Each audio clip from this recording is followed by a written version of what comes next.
know what today is. It's your special day. Happy birthday. Happy birthday. Sister Sparkle knows how to party. Callie Red knows how to party. Was a fly girl from the Bay Area's finest. Represent the town well. You are so fine on so many different levels. Mind, body, and spirit. This is your dear brother, Brother Ron, wishing you a happy life affirmation day. May all your dreams come true. I'll tell you something. I don't know if you can partay, but I know you can show well cook, because my timeline is clogged up with all this food porn from you, like somebody's arteries. But I tell you, if you could throw down like that, you a bad mama jamma. But I just want to wish you amplified blessings of longevity, good health, real wealth, peace, love, and happiness, and so many more years of continued and sustained excellence. I call you Cali Red, but if you ever move down south, I'm gonna call you Magnolia Red. You heard me? Because you got that Creole seasoning going on with that food, and you really are the sparkle of your parents' eyes, who are now righteous ancestors. So, sister, I look forward to learning more about you. You really want the silver linings for me of 2020, getting to know you on that level. So thank you for supporting the We All Be movement. And in the words of the great Duke Ellington, we love you madly. Continue to prosper. One love. See how it works?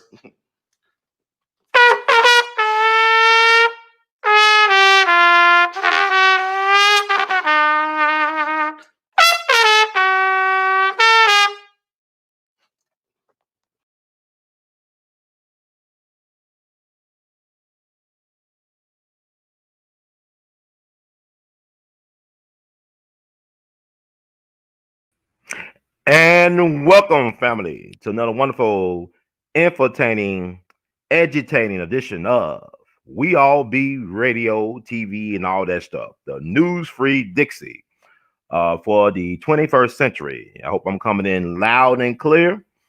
Checking, loud and clear. I'm loud by nature, you heard me? I think everything's working fine. You might have a little delay, whatever.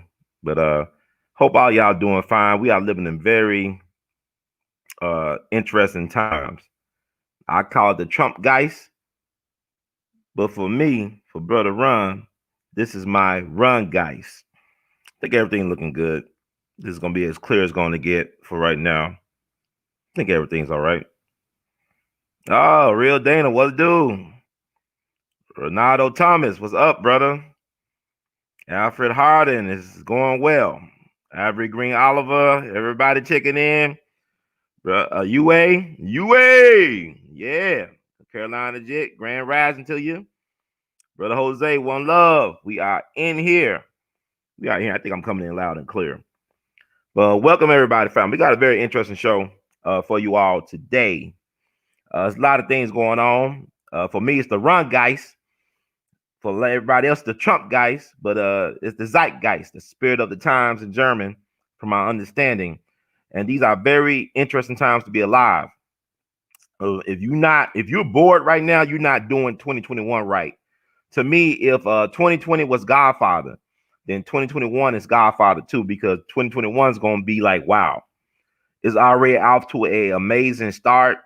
What I love about this year is that 2020 has prepared me well to always to really expect the unexpected and to stay ready, so you don't have to get ready. So really, black folks, if you're not on that mindset and that zone, I'm gonna stay ready, so I have to get ready. That let's bring it on. I like with 2021. I want all the smoke. I want it all. I want it all. Like 2020 is like, what the hell? What's going on? Discombobulated and confused. But right now, there is no confusion within me. And the thing about it is, I'm gonna tell y'all something. Malcolm told y'all, but y'all not really students of Malcolm. Y'all not Malcolmites. Y'all Malcolm Light. Y'all not Malcolmites. Y'all not Malcolmites. Y'all Malcolm Light.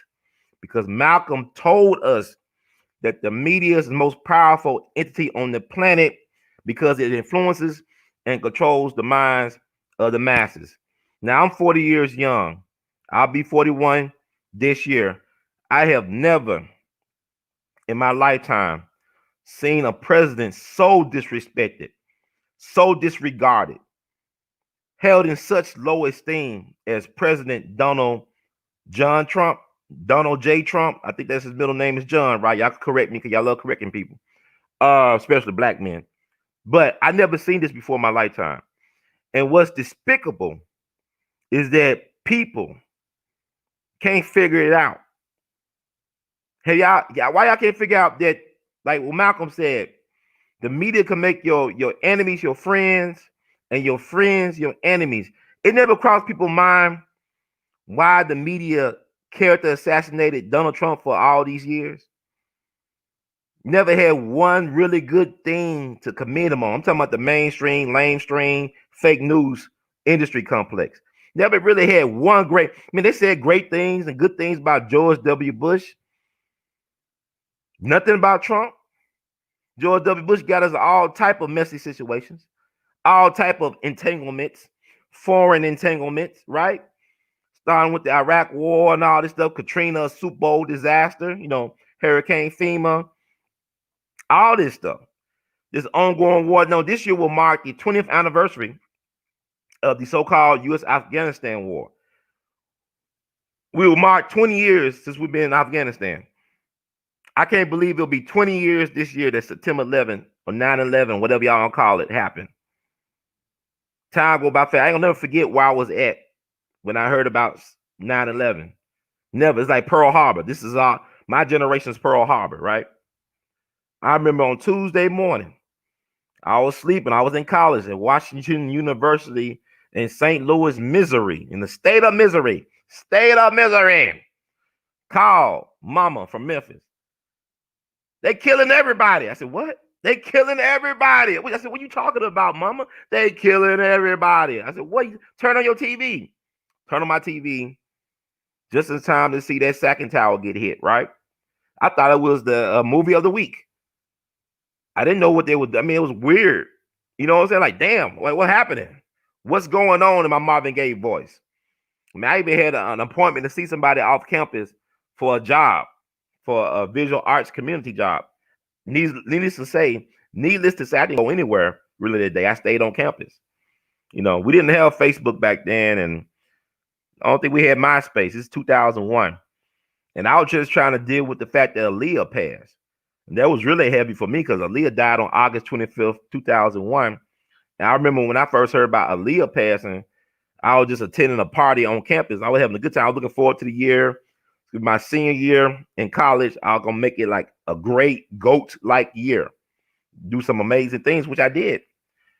And some amazing people, which I did. But it's another story.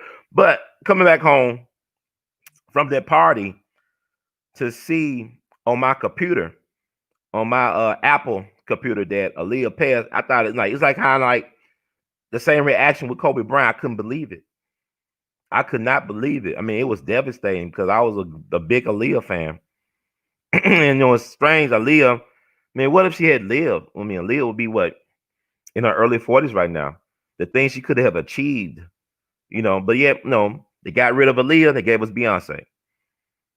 They get rid of Pac and Big, they give us Jay-Z. Right? You see how it goes? Deals are made. I don't know. I'm not in that business, but like my late great Jagnan used to tell me all the time, nobody dies a natural death in show business. And this guy worked with Isaac Hayes.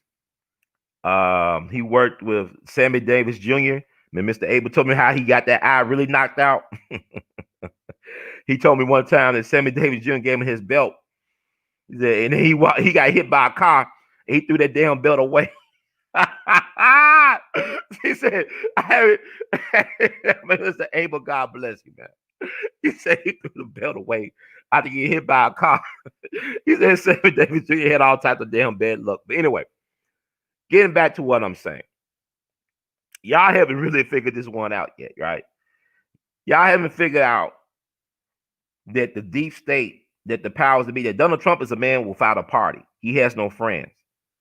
Mike Pence did the ultimate betrayal yesterday. I talk about how 2021 is Godfather 2. And if y'all Godfather fans, movie fans, I even love Godfather 3, and that's another story. I love Godfather 3. But because really without Godfather 3, you don't have the Sopranos. And that's another story. Or analyze this and that, like this, that, and this, and prayers up to Dr. Dre. Okay. But if you look at Godfather 2, you see how you remember Fredo, Michael Corleone's brother. Mike Pence did a Fredo. He went against the family. He betrayed the family. He undermined the family. You know how Fredo was getting like manhandled by the Bugsy Siegel character, Mo Green, in Godfather 1, and Michael warned him, Fredo, never go against the family. Not in public. Never go against the family. Mike Pence is a Benedict Arnold, is a Judas, and a Fredo. And Fredo really the worst out of all of them. Fredo's the worst. Because with Judas, Jesus saw it coming. Really, that wasn't betrayal. That was revolutionary suicide. So y'all get it twisted. Jesus saw that coming. If y'all believe that Jesus stuff, Jesus saw that coming. So it's not betrayal. Judas did revolutionary suicide. That's destiny. Because, Judas took himself out. Like a good Judas should. You should kill yourself.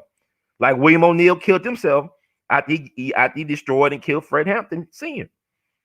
All right? You got that movie coming out, Judas and the Black Messiah, whatever it's called. I'm not interested in it. I'll watch it and I'll review it. But, when a person researches for a living, I research this stuff. I talked to Fred Hampton mama. She used to babysit Emmett Till back in the day. So you got to imagine the heartache that sisters from Louisiana went through. She babysitted Emmett Till, see what happened to Emmett Till, then see what happened to her son. Because the government stopped spying on Fred Hampton, from my understanding, when he was 14 and 15 years old. Emmett Till was 14 when he got lynched.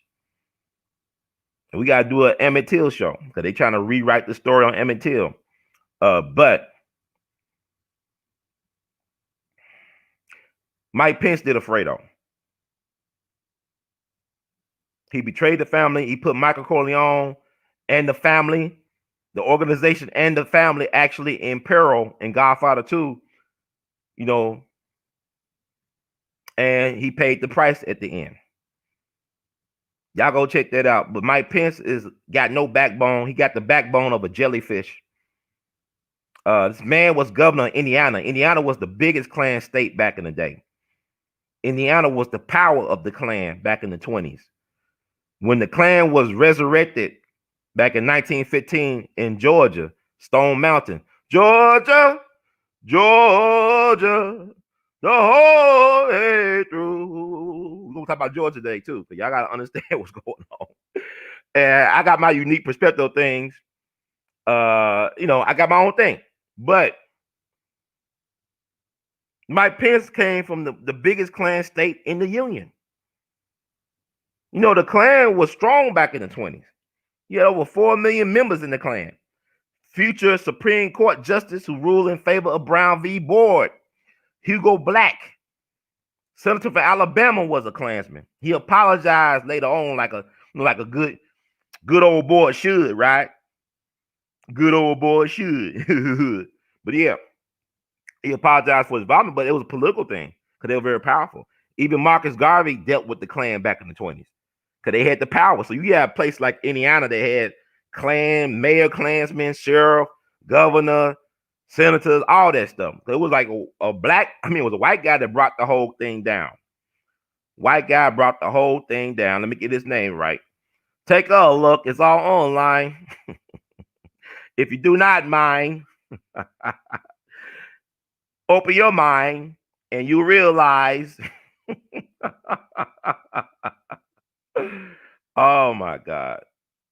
This stuff is insane. But Mike Pence was governor of Indiana. If I'm not mistaken, he was the governor of Indiana. And also he has a background in media. He used to be a conservative talk show host back in the day.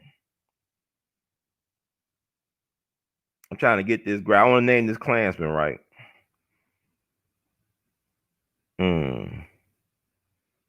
name was D.C. Stevenson. Look him up. D.C. Stevenson brought down the Klan back in the day. And he was a very powerful Klansman back in the 20s. D.C. Stevenson from Indiana. What happened? He raped this white girl on a train. He did a Me Too back in the day. His name is DC Stevenson. He did a Me Too back in the day.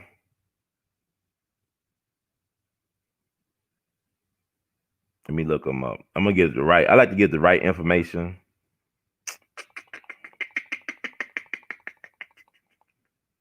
Trying to look him up.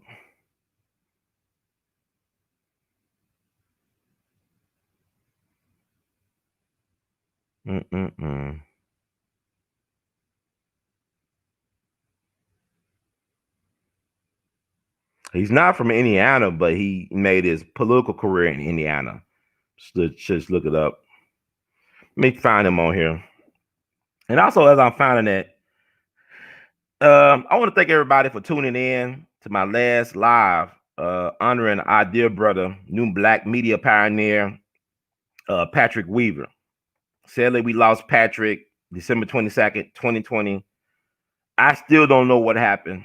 And like I said, I heard things that I know he was in deep depression. You can tell by his last photo that he was very depressed. But I just want to clarify a couple things before we move on concerning that, because I think it's very important that we tell our stories and all that stuff, right? That we control the narrative. And I don't really know what his cause of death was. I'm assuming that I heard it through the grapevine that he took his life and he was going through a messy divorce. He loved his kids. You could hear his kids in the background acting a fool on his live, doing interviews with people like Jordan Maxwell and Dr. Randy Short. It used to bother me, but I understand now in hindsight that this man loved his children. I know some of y'all raised some issues about his death in the comment section of the video. So what I'm going to say about it is what Baba Dick Gregory will always say, Jegna and righteous ancestor, Baba Dick Gregory, pray at noon for the truth to come out about what happened to Brother Patrick. Pray at noon for the truth to come out concerning what happened to Brother Patrick December 22nd, 2020. Because I think that's very important that we honor this brother, because his family is doing an interment ceremony. Interment means that he was cremated. So we can't exhume, or nobody can exhume the body for a first or second autopsy to verify what happened to Brother Patrick. So his remains been cremated. They're doing an interment this coming Saturday in DeSoto, Missouri, which is about an hour or so south of St. Louis. So with that said, my thoughts and prayers to Brother Patrick's family and friends, loved ones, all that, because brother was a real pioneer. He didn't stick around for a long time, but sometimes it be like that. Sometimes, once you do your God work, it's time to check out of here. And I believe he did make a contribution to enlightening human beings. So I don't want to give a thought and blessing, because I don't know what happened. I wasn't there. I just want to clarify that, because a lot of y'all still don't. I mean, I can't believe he did this, but you don't know what nobody's mind state is, because everybody don't share it. I mean, we all got times. I can't talk for nobody else but myself. I have my dark moments, because being a truth teller and a truth seeker is a lonely existence. My family don't even understand me. Like Bob D. Gregory would joke about, if I told my mom the stuff that I know, she'll call the police on me. She'll put me in a crazy house, because it's a lonely existence when you choose to want to be red pilled. Like y'all choose to be vaxxed, right? You vax me. Excuse me. Let me get this stuff out my throat. When you choose to be red pilled, or once you put the magic glasses on, you can never take them off. And I can't force y'all to see what I see. Do you see what I see? Can't force y'all to do that, because like I tell people who newbies to the game, y'all know you newbies to the truth seeking, and y'all get frustrated when family and friends and even strangers don't overstand or understand or little stand. It's not your job to force feed people, man. Let that crap go. Your job is to live your best life, to do the work you're supposed to do, and leave it at that. And let the people decide if they want to accept it or not, or receive it. It's not on you to force feed people. All this frustration ain't worth it, man. Like, I can't save nobody but myself. I can't save nobody else but myself. All I can do is share what I know while I'm here, and hopefully it could do some good for people. It's like you trying to raise kids that don't want to, follow your example or go into your business. A lot of times the people that will keep up your legacy are not your biological children. It could be strangers, it could be somebody else. So it's not on me to tell people that, hey, brother Patrick kids, you got to follow in your father's footsteps in terms of doing this information, truth seeking, and research. It's for them to decide, but the legacy is there. And the best we could do is remember the sacrifices made by people like brother Patrick. And he's a righteous ancestor. He could do more good for the people as an ancestor because you can't kill energy. So God bless that brother. And like I said, what Baba D. Gregory said, pray at noon for the truth to come out. Yeah, pray at noon. But thank you all. Thank you all for tuning in for that show and for leaving your comments and concern. I will do my best to reach out to Dime Bed Daryl. He been on my mind a lot. He got a channel, Truth Be Told. Thank you, whoever posted that in the comment section. He's a very insightful brother. Very insightful, beautiful brother. Just like brother Patrick, a unique individual. And I want to encourage him in his truth walk to keep it going. In the words of Eddie Kendricks, keep trucking, keep on trucking or something like that. Y'all know what I'm talking about, you Temptation fans. Keep on trucking. Y'all know what I'm talking about. But let me see. Got a lot of information, man, to share with you all. And we're going to get through this. And maybe I might have a surprise. Maybe Dr. Short will come in. Maybe Dr. Short. Check out Dr. Short live streams from yesterday. He witnessed what went on. And he had a lot of very interesting insights. Like, he actually was on the ground. And I'm glad that the ancestors and the Most High kept them protected. But we had an interesting conversation early this morning. And hopefully I can get him on sometime today or by tomorrow. He's supposed to be on right now with me, talking about the DC Aftermath short report special. But God, I'm always, trying to teach the people and put in my spirit and soul to do so. But every time I try to leave, y'all pull me back in. I could never go. Like Michael Corleone. Every time I try to leave, they pull me back in. But this picture, everybody, people say, well, talk more about your art, Brother Ron. Well, you see me with this picture right here, right? I did that in high school about 20-something years ago. It's called March 5th, 1770. It's to honor the righteous ancestor, Crispus Attucks, who was really the first casualty of the American Revolutionary War. The Boston Massacre. He was a victim of police brutality. He was killed by British soldiers. They killed him. They shot him.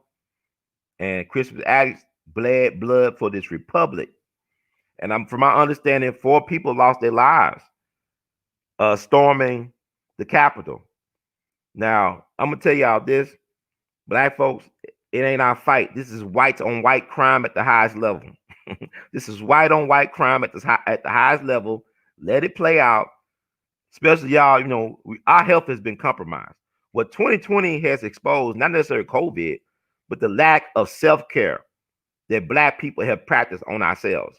The lack of concern for our health care, for our self-care, has caught up to us finally because of the COVID stuff, all that stuff that happened.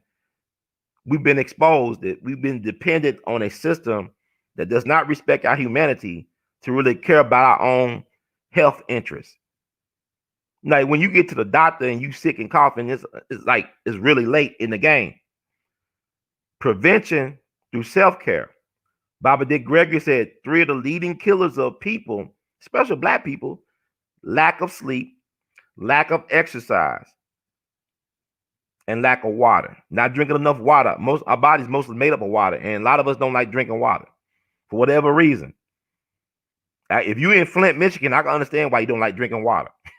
But we gotta take better care of ourselves. Like, I'm learning that now for me, because when you don't take care of yourself, When you don't practice self-care, you can't practice self-determination. Let me say this a couple more times. When you don't practice self-care, you cannot practice self-determination. If you don't practice self-care, you cannot practice self-determination. Because in order to practice self-determination, that means you got to exercise free will. You decide when you leave this planet. If you can't put yourself in a position to decide when you leave this planet, then you can't practice no self-determination because you're not practicing self-care. Okay? You see how it works? So, and it's been put in my mind, brother Ron, thank you for the donation. Brooklyn's in the house. Brooklyn in the house. Yeah, baby. But I'm going to share with y'all some things I've been doing. I really been animate about creating a space for myself where I can meditate. People call me all the time. They be texting and stuff like the bill collector. They call and they want to talk. And like I said, I'm a one-man movement. I'm a force of nature. I don't need the applause. I don't need the validation. I move the way I move for a reason. I'm an interesting cat. You know, I mean, when you get around me, you're going to have a good time. When you come to my city, I treat you with the utmost respect. I give you a great time. But a lot of times, the energy ain't reciprocated. I put a lot of energy out there for the people. I put on for my city. I put on for my people. I put on a consistent basis. Been doing it for 20 years, consciously doing it. So a lot of cats, they get in the game like, I started a podcast on YouTube or Facebook Live. Bro, I've been doing this for a long time. You know, so excuse me if I'm not as excited as you are, or I'm not as frustrated anymore as you are about people not listening to me and all this shadow banning BS. Because, like, you know, it's funny. I get a lot of views, but my subscribers be dropping. Like, I be helping everybody. I be putting everybody else on. I'm like Little Richard. Like, I put all these folks on. They platforms be skyrocketing, and my subscribers are constantly dropping. If I did this for subscribers, I wouldn't have no type of self-esteem. And so that's what I'm saying. So people don't say, well, Ron, Donald Trump is my favorite president now. He is. And you call me coon, all this stuff, I don't care. Because a lot of y'all are coons. Y'all go to work every day getting checks from people that don't love y'all, let alone like you. You got a nerve to call somebody else a coon when you've been cooning all this time. You understand? I guess it takes a coon to know a coon. So miss me with that BS. Donald Trump ain't did nothing to black people. You talk all about Central Park 5. Those Democrats that did that to them boys and their parents. Like I talked about my Uncle Arthur, how the community or the village felt Uncle Arthur and so many other black boys who were molested by well-known child predators back in the day. Ain't no black person did anything to them black people that were violating them black boys. So what they said, Donald Trump was it's gonna take about 25 years to overstand for some of y'all to catch up to see what happened right now. It's like it took 20 some years for people or 20 years almost for people to figure out that 9/11 is not what you thought it was. You know what I'm saying? I can recall Senator Paul Wellstone, the Jewish senator from Minnesota. A lot of y'all probably don't know who he is. Look him up. Take a look. It's all online. Make sure I got his name right. Cause y'all like I said, it's something about calling out a black man. It gets people off. It get y'all hard on. You know, y'all get off on that. Well, that black man wrong. He got a date off. Yeah, Senator Paul Wellstone, right? He was from Minnesota, the senator from Minnesota. He was anti-Zionist. He's a Jewish guy that was anti-Zionist, right? He called out Israel for how they treat the Palestinians, and he was a conscious, like, you know, they talk about John Lewis was the conscience of Congress, whatever they call him. This guy was really a conscience of the Senate. You know what I'm saying? Because he was against the Iraq War.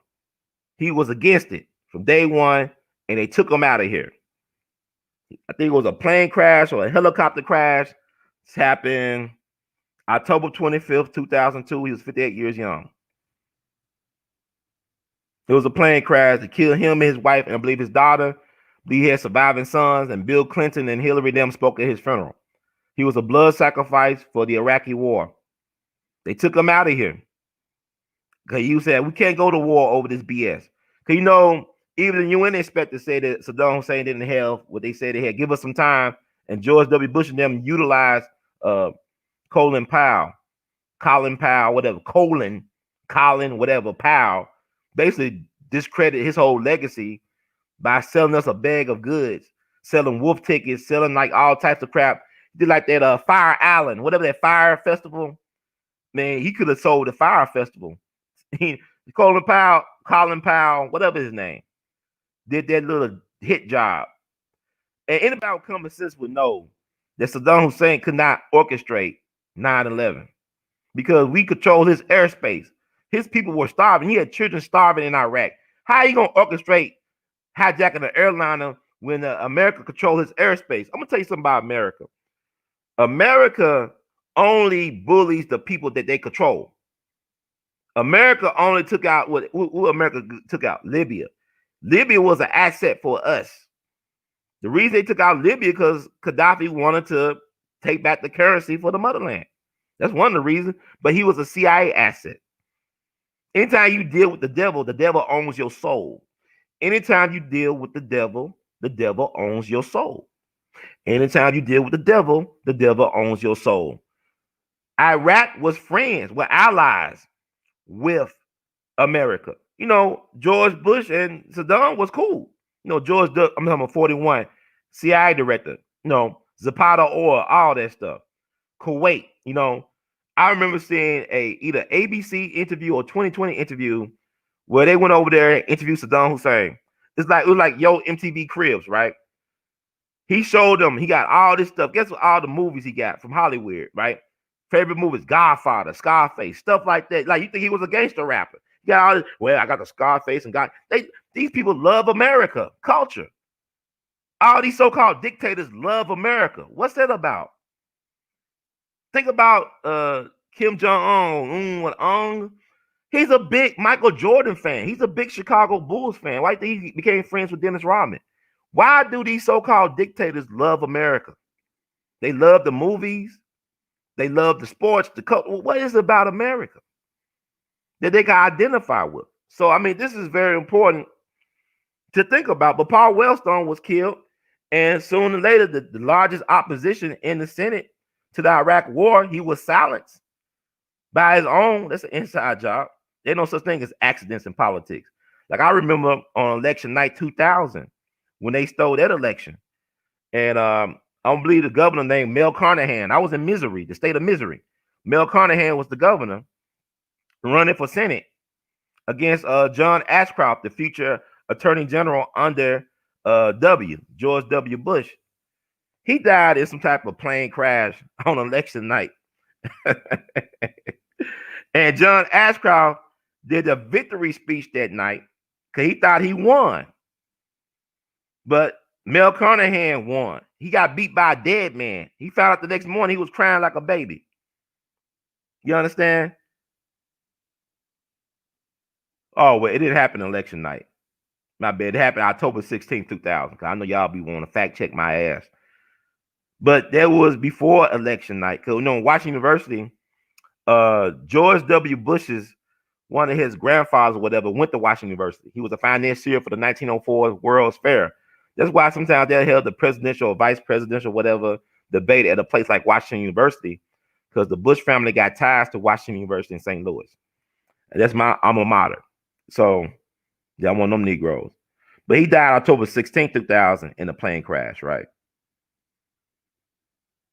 And his wife ended up taking his seat. John Ashcroft thought he won that night, went to bed, and then woke up next morning crying like a baby.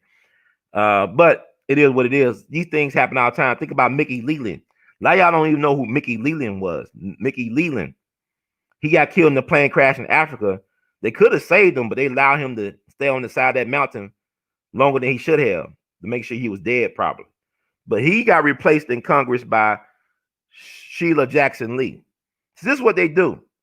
They get rid of the real ones and replace you with the fake ones. Think about Adam Clayton Powell Jr., our greatest politician we ever sent to D.C. He got the job done not only Black America, but for America. They replaced him with Charlie Rangel. What did Charlie Rangel do for the people? One of Harlem's biggest slumlords, the real American gangster, from my understanding.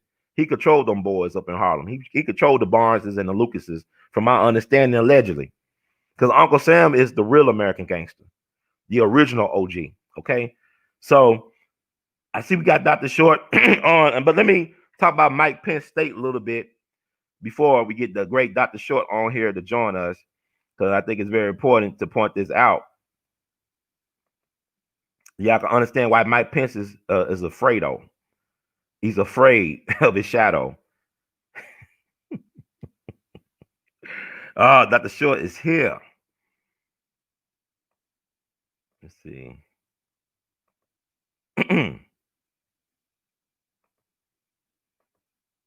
That's D.C. Stevenson, the most powerful Klansman in America back in the 20s. As far as he was a power broker for the Klan. And I think it's very important. I'm going to read a little bit about him because I think it's important to understand Mike Pence's state of mind.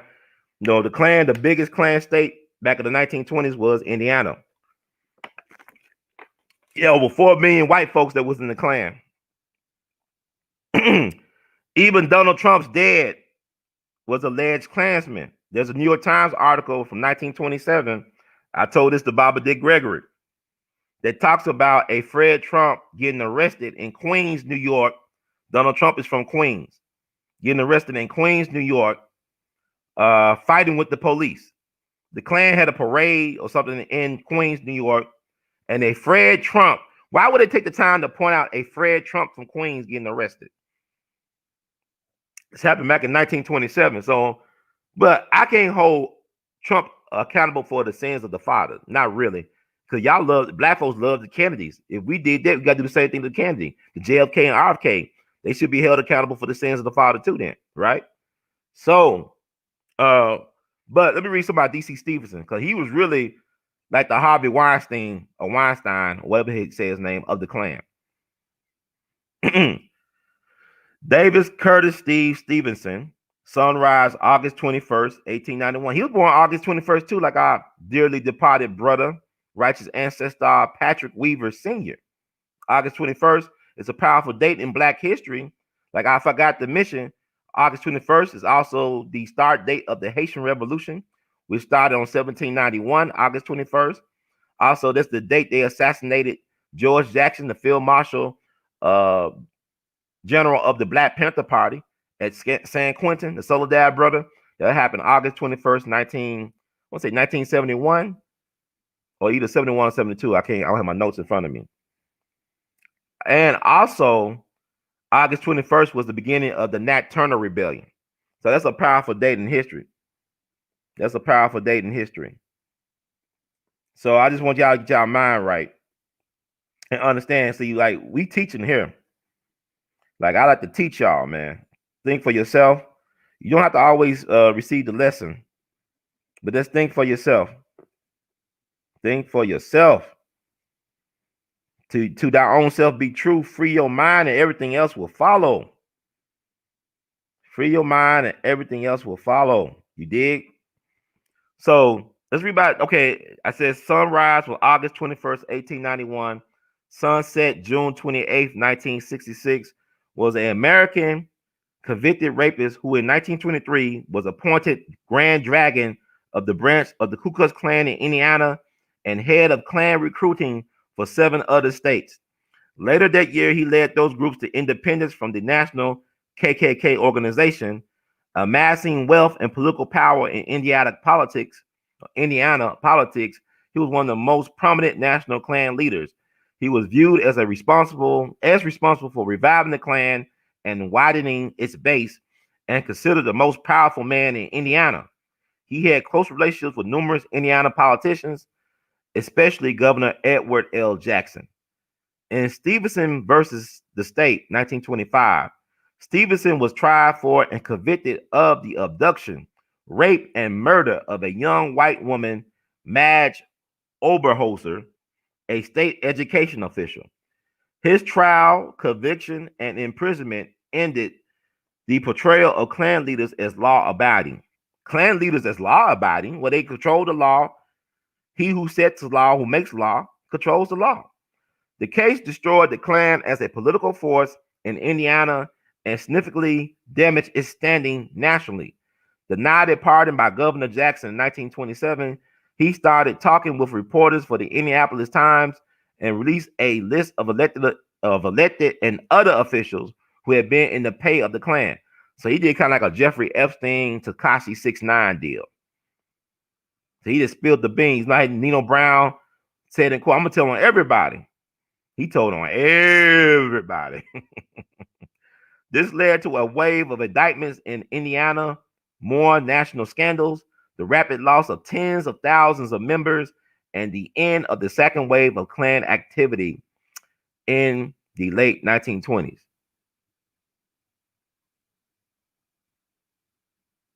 Stevenson burial in United States Veterans Mountain Home National Cemetery in Johnson City, Tennessee, also led to Congress passing restrictions barring serious sex offenders or those convicted of capital crimes from burial in Veterans Cemetery. Now, this dude did a Me Too before there was a Me Too. This dude raped this woman on a train, and he was biting all over her body. He did some vicious stuff to her. Well, she ended up dying from the results of that. I mean, he was biting on her like Marv Albert allegedly bite on some woman. It's not funny like that. But Stevenson had bitten her many times during his attack. The attending doctor described her condition as consisting of a significant bite on her breast. He later testified that the bite wounds that Stevenson inflicted on her were a leading contributor to her death due to a staph infection that eventually reached her lungs. But he COVID her ass. Damn. The doctor also testified that she could have been saved if she had been given medical attention sooner. In her dying declaration, Oberholzer claimed that Stevenson had refused to give her medical attention unless she agreed to marry him first. The jury convicted Stevenson of second-degree murder on November 14, 1925, on its first ballot. Stevenson was sentenced to life in prison on November 16, 1925. So he started snitching on people.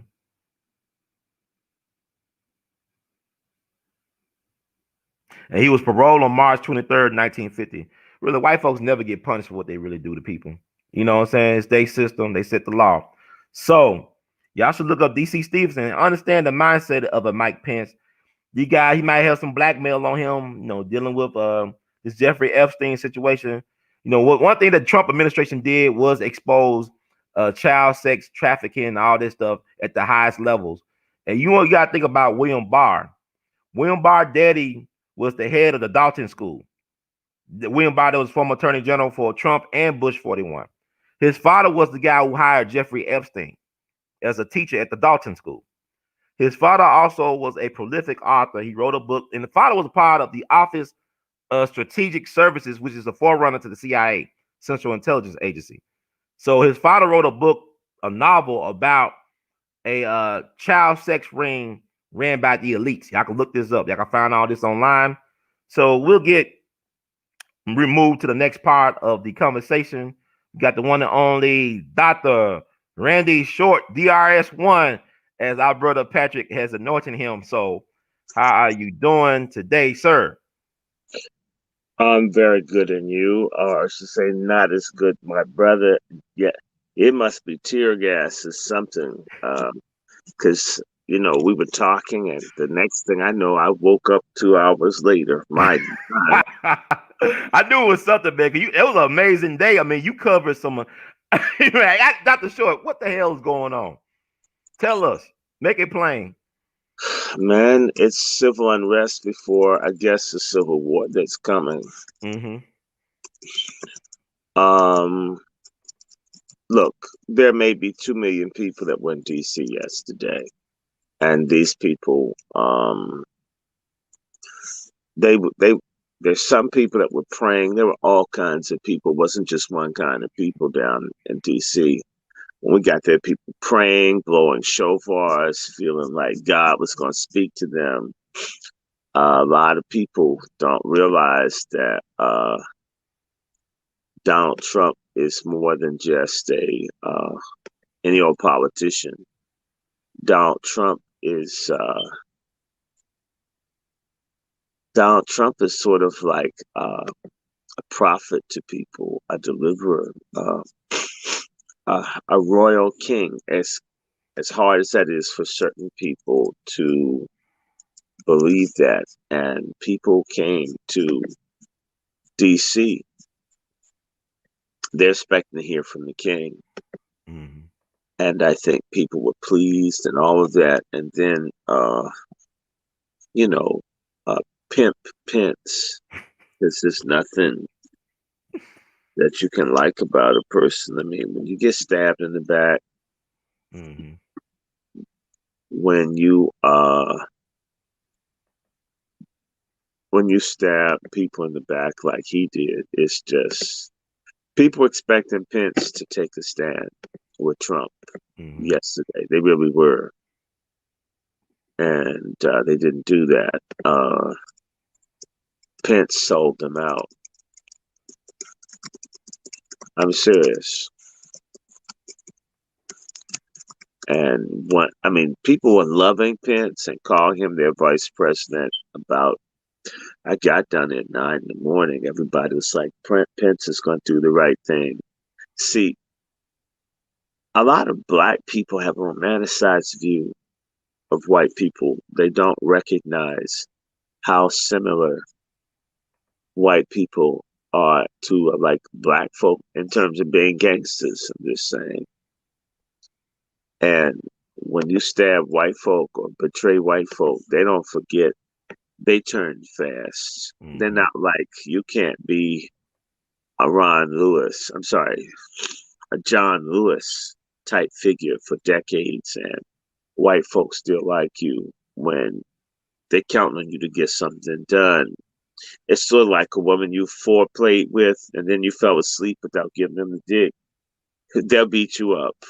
They would rather you be a faggot than do that than not deliver. And that's what Pence did. So people went ballistic. See, people don't realize that the same way that black people worship strength and want to see power, white grassroots want to see white power, really. And a lot of people don't feel or understand. A lot of white folks don't feel like they've been powerful. They feel weak. They feel bullied, and Mm-hmm. they take offense very quickly. And what has happened is that they've been disappointed. They've been let down. They feel outraged. They feel like they've been disrespected, and they feel insulted. And then Pence, they had all their hopes. They've been hoping for Trump to just go in and lock up and put in jail the people that have oppressed them and held them down. They perceive it's interesting. White folk feel oppression in a way black folks don't. I don't ever think black people ever feel like folk are messing with them, even when they've lost everything. Black folks feel like they're okay. Mm-hmm. White people, it's really not okay at all if they're not getting what they want. And they're quick to blame and come after whoever it is. They don't care who it is. Indian chief, you didn't deliver. Mm-hmm. They don't even care. They liked you last week. They don't like you no more. That's how it is. They are angry at you. And so a lot of black people sort of don't get it, that these people feel like, hey, we get behind you. You do what we want. We put you there.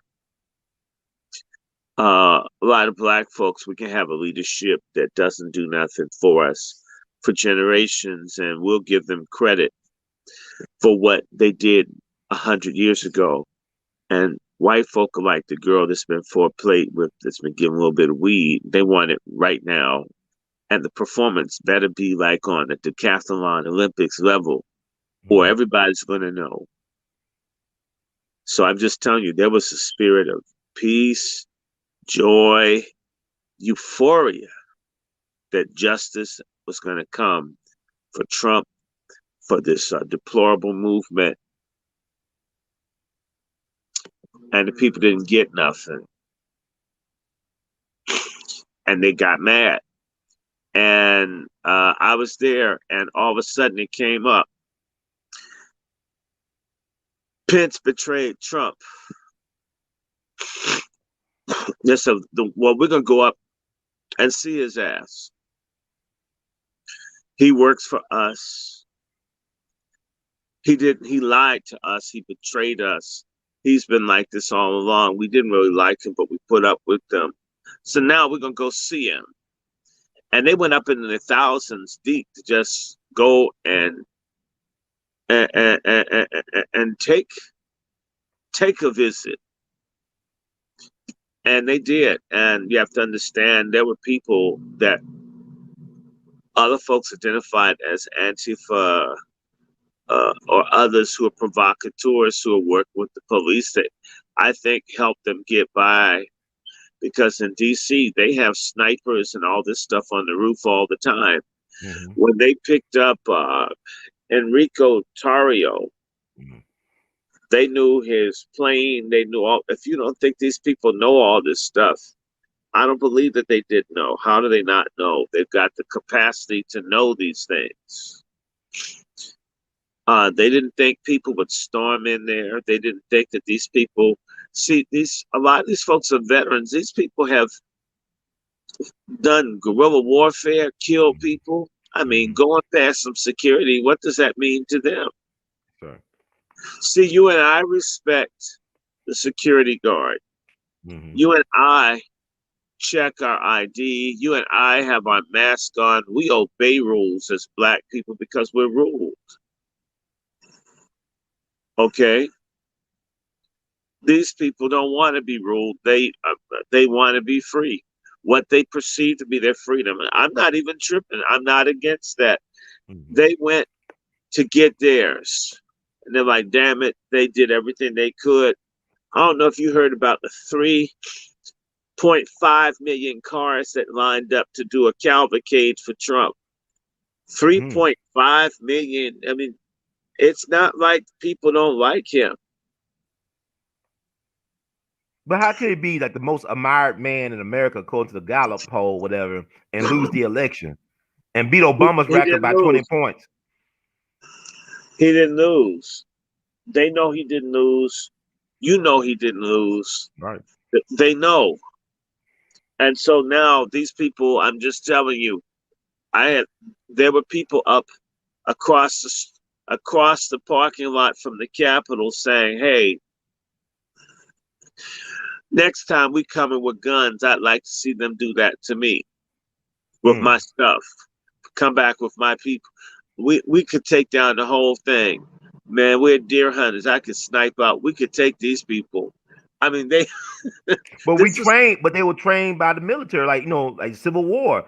Who trained General Robert E. Lee and Stonewall Jackson, the West Points and the military academies of America? Who trained Emo Yamamoto, the mastermind behind Pearl Harbor? He went to Harvard University. We taught him how to fly planes.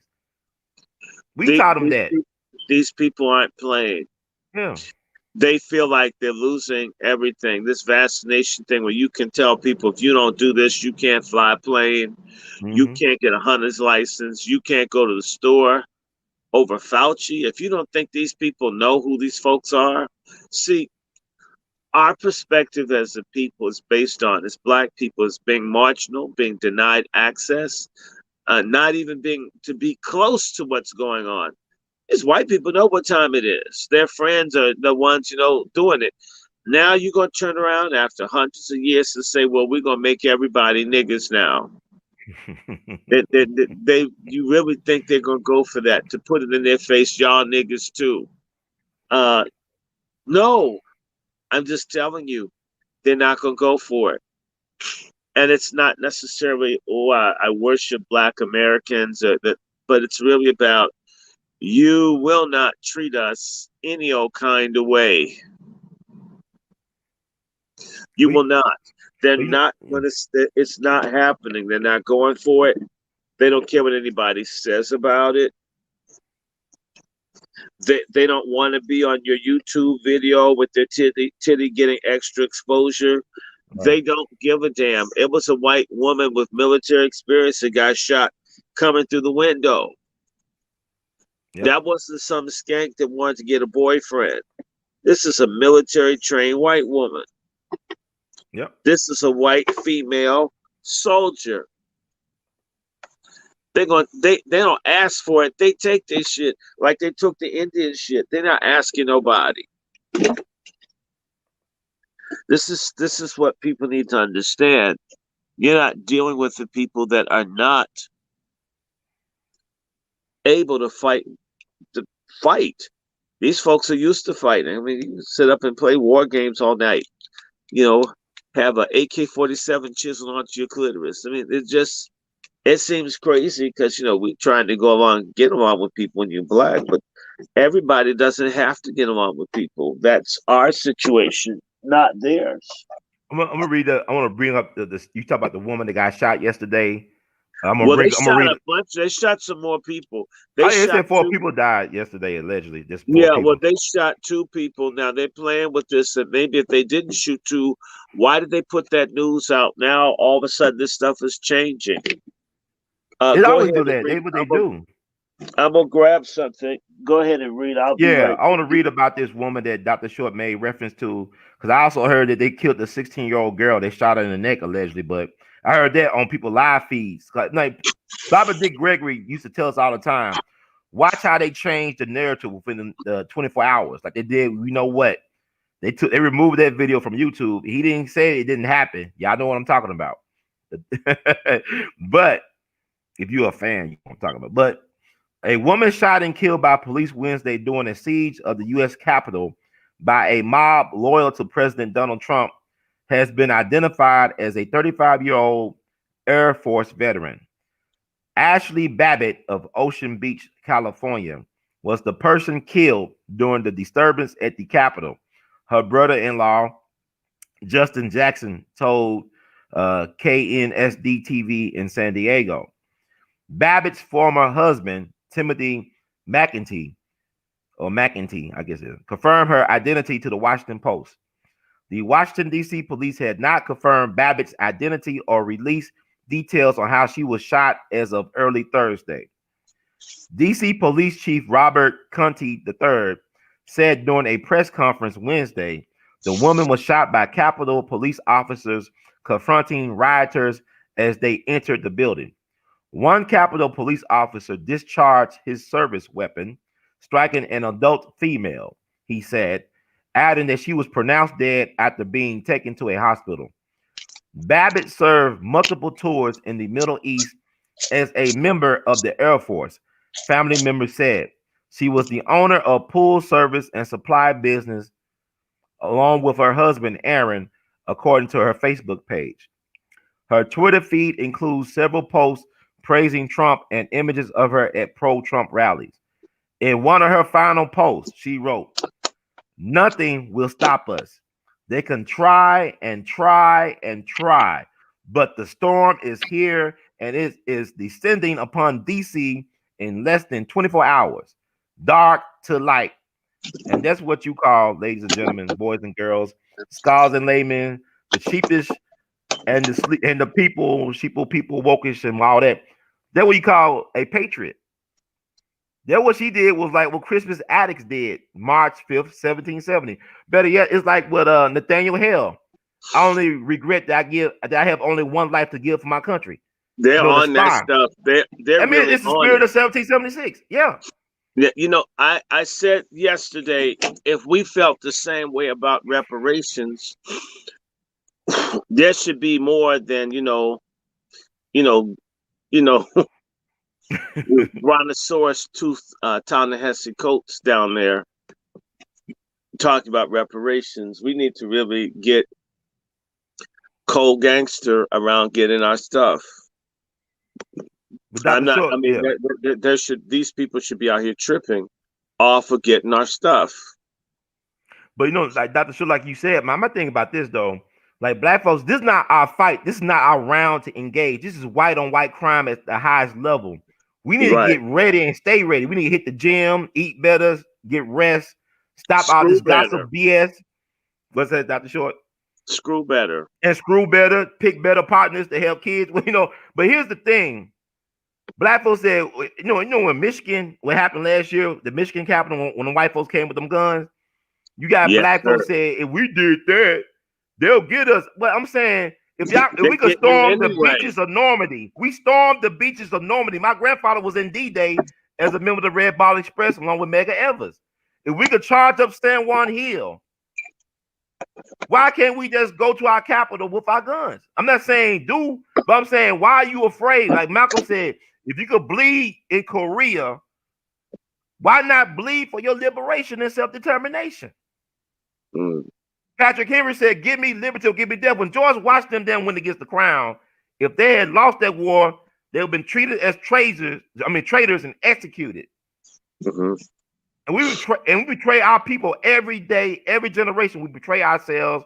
We're not willing to die for what we need to die for. Like Dr. King said, if a man ain't willing to die for something, he ain't fit to live. That's Mr. Nonviolence. Well, I mean, to me, if he's not willing to kill for something, he's not fit to live.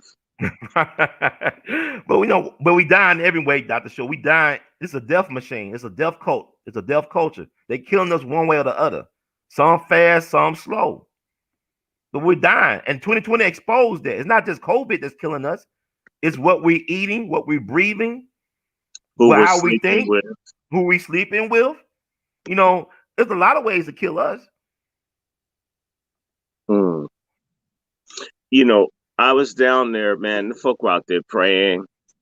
I mean, these folk, you know, they're getting very spiritual. I mean, and I'm not the Haitian saying, Revolution. It's like the Haitian Revolution spiritual. I mean, they praying to their white Jesus. Well, whatever. I mean, it wasn't always just these people they're gonna get theirs. Mm-hmm. And I mean, really mean it. I mean, take your wife and stuff. But let me tell you, it's not just white people over there. I gotta tell y'all, man, I thought I was in Shanghai yesterday. There were so many Chinese down there. I'm just telling you, I was afraid. You know, I wanted to ask for a delivery. I mean, it was like I was gonna get 2 pieces of chicken with some fried rice. There were Chinese down there. I mean, Chinese. No, the CCP was CCP. Anti-CCP. No, the Chinese people who hate the Chinese government, their asses were down there. They were down there. I mean, the Chinese were everywhere. They hate their government over there. They're mad about this stuff. They're telling people the Chinese, I'm telling you, the Chinese were down there. They want to fight. Okay. So it's not just a white thing now. It's now an Asian, Vietnamese that didn't like the communists. This is a white and Asian thing. They ready to. I was like, damn, these people ready to fight, and they don't care what nobody thinks. Not really. Talk to them. Hell, we'll fight. Why wait for them? We fled to get away from this stuff. Now they're gonna do it to us all over here after we got here. No, I'll fight somebody. We'll die right now. We're not doing this no more. I fled from that. Mm-hmm. They tortured us. They did this. Now we're here. Now they're gonna come do this to us. I'm just trying to say to y'all, black people, other folks, they be having PTSD over the experience of where they came from, and they're like ready to fight anybody that's going to try to make them go back to how they once had it. So what I'm saying to you is, it is this patriotic thing. It's true, but it's also other people. There's some Hispanic people down there that went through some stuff from Cuba and other places. These people died first. These folks are ready to throw in that we have to shoot up somebody. That's what we're going to do then. We're going to shoot up some people. I think that's very important, because when I saw those images yesterday, it reminded me of the Wilmington race insurrection or race massacre of 1898. No, it was actually an insurrection. They was calling that an insurrection yesterday, but I was thinking about the images from that era. But also I was thinking about the bonus army. I think people don't understand. This ain't the 1960s at all. These are the 1930s, man. Because what I saw out there, Well, I think about the bonus army. that is I the think about bonus fascism. army. All Right, there those was the bonus veterans. army. Yeah, That's yeah. what I mentioned. I It's the mentioned 30s, in the late the 60s. conversation that Yeah. this is the bonus army, and Mm-hmm. bonus army. By the way, they and see, because it's white populism. Understand something? Racism Mm-hmm. is an agreement between rich and poor whites that they would be privileged over black people in all That's right. instances. When you take that privilege away, you've basically made them niggas. This is what Exactly. was being said by Brother Kevin Jenkins, a Uh-huh. black minister, AME preacher who quit. Mm. There were black people down at the thing. By the way, the black people down there. It's a lie that everybody was white down there. There were black people down there too. There are a lot of black people that get it. A lot of the white people up there, you should have heard some of the stuff where the white people are saying that they're going to kill black people first, but they're coming for us too. They've got to kill us too. It's not black people. You know, white people saying, we know how bad black people are being treated, and now they're going to get us too. Oh, hell, shit, I got a gun. I can shoot somebody. These people, we're not going to go down. These Uh-huh. people feel like it's over.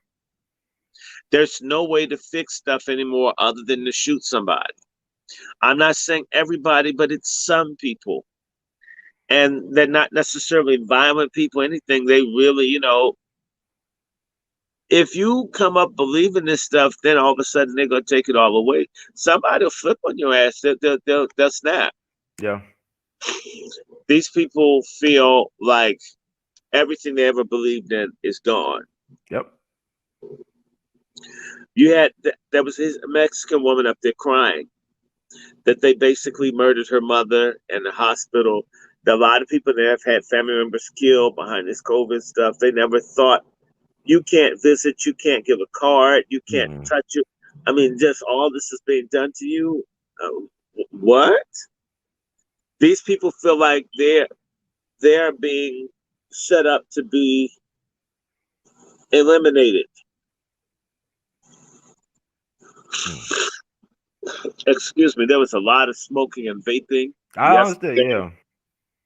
and it got all up in my head. Just the pills I took were Zyrtec, Mm-hmm.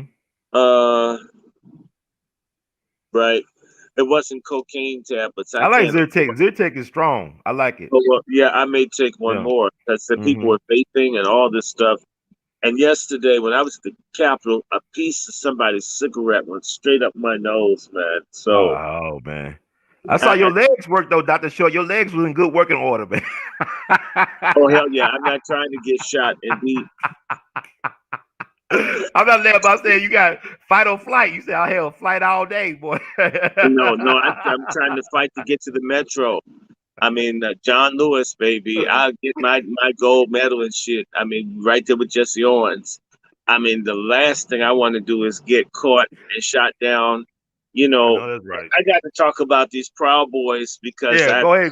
Clear up. You close to Atari. What's his name? Enrique? I can't say I'm close, but I've met him. It's Mm-hmm. copacetic. Mm-hmm. They've never been unpleasant or difficult. They might be the face there.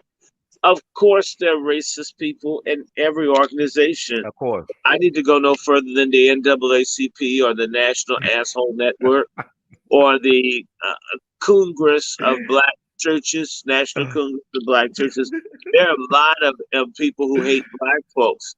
We don't have to go to the Proud Boys to find that. Right. And so I'm not going to tell you that the Proud Boys are the lovers of my soul. Mm-hmm. But my issue, all these people screaming over Asbury United Methodist Church. When did the United Methodist Church become a black church? Our churches are AME Zion, and CME. Mm-hmm. United Methodist Church, in fact, it used to be United Methodist Church South, was the white branch of the Methodist Church that split off from the other Methodists, right? Yeah. Because they did not want to support Black people being free. Mm-hmm. That's the United Methodist Church was organized in 1968 after the assassination of Martin Luther King out of the conviction that the churches that had split in the 1850s have been divided around the issue of hating Black people's guts and slavery and all that. And in a spirit to try to show that they had moved beyond being pro-slavery jackasses, all of the different Methodist churches, there was the Methodist Episcopal Church South with the Protestant Episcopal Church. That's the church that was like, we hate niggas, but we're against slavery. And the Methodist Episcopal churches, we hate niggas and we for slavery. And then they formed the United Methodist Church. We still hate niggas, but there's no slavery. So that church, because I'm here, they were so color struck and anti-Black that Asbury, you used to have to roll up the sleeve of your arm. And if your arm was darker than the wood on the door, they'd tell your ass about some Black Baptist church you could go to. Nigga, you too dark to come in here. That's the church that they snatched the banner off of. But I want to go further to say, when my little fellowship is speaking out against pedophilia, or them trying to legalize prostitution to enslave our children sexually, I never saw those United Methodist niggas help us. You can't call or speak to them. They're not really taking on the mayor about gentrification or the oppression of Black people. Black lives doesn't matter a damn to those niggas. I said it, and fuck them. And tell them I said fuck them in Jesus' name. They don't care a damn about the Black people that are poor in this city. They posture. Why am I saying it? The pastor of that church that the banner got snatched off the fence or whatever, is named Dr. Iantha Mills. What was that broad doing, say, 3 years ago? Well, let me help you. I live off of 4th Street, Northeast. Because of how the city with the railroad tracks and other things, because yes, I live near the tracks, because of how the tracks and how the city is shaped and how the tracks cut, the 4th Street is cut off. So I live near the half where New York Avenue, this other stuff separate 4th Street.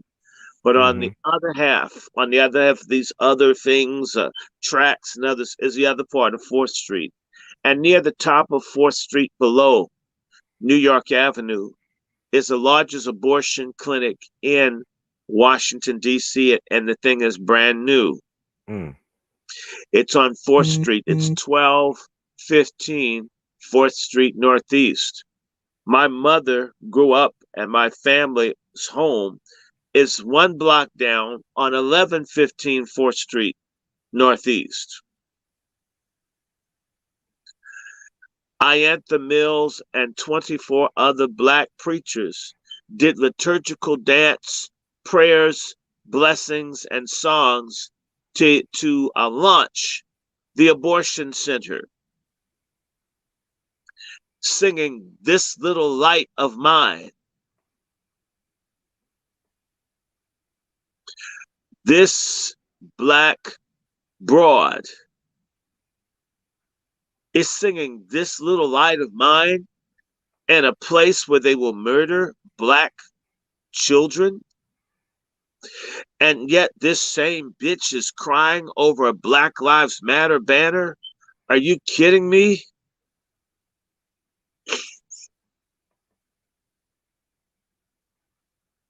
This is insanity.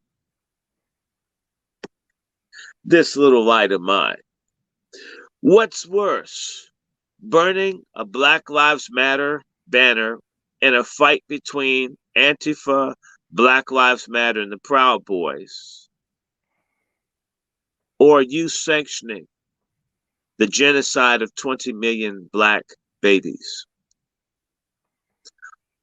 What Well, kind of people? What kind of people? What kind of people are these? Where the homelessness, the schools, the vaccinations, them trying to teach kids prostitution is a good job. Where the hell are these people's concern about black life then? It's disgusting to me. No, you shouldn't have taken a banner off of a church. No, you shouldn't have burnt it. But my question is, did these pastors criticize Antifa and Black Lives Matter attacking people who came to the city, who collude with the police, and the police would help facilitate Antifa and Black Lives Matter to attack people that support Trump? So there have been people stabbed. Almost exclusively, the people that have been stabbed have been the Trump people who've been attacked by Antifa and Black Lives Matter. mm-hmm. Last night, I've got my phone, I'm using my phone to stream, but Mm-hmm. one of my best friends that I have is white. It's a woman named Marilyn. Mm-hmm. Last night, Marilyn was accosted by 20 armed Antifa Black Lives Matter people, a gang of them with bats that told her they were going to make her their slave. Very nice lady, very good friend of mine.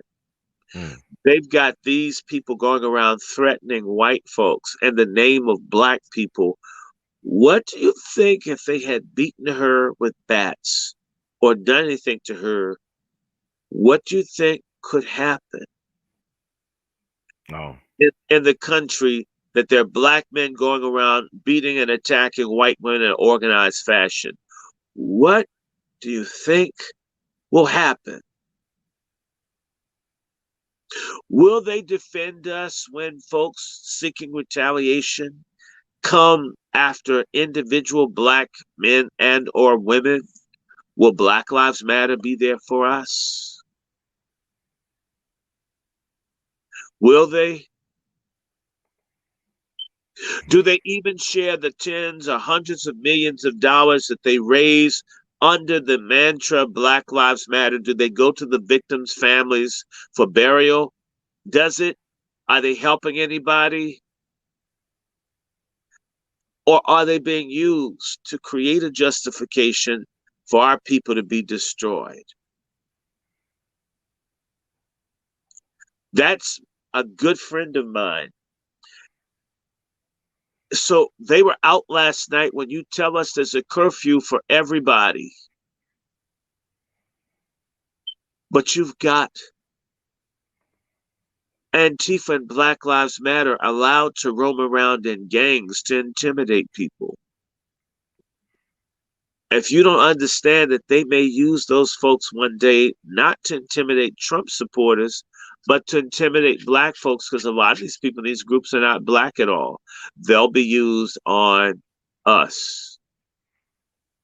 But we're not thinking like that, because even with the Kyle Rittenhouse situation in Kenosha, Wisconsin, that white dude that shot those Black Lives Matter activists, black folks was in their emotions. I'm learning now from 2020. Sometimes you got to let things play out and see where they going with it.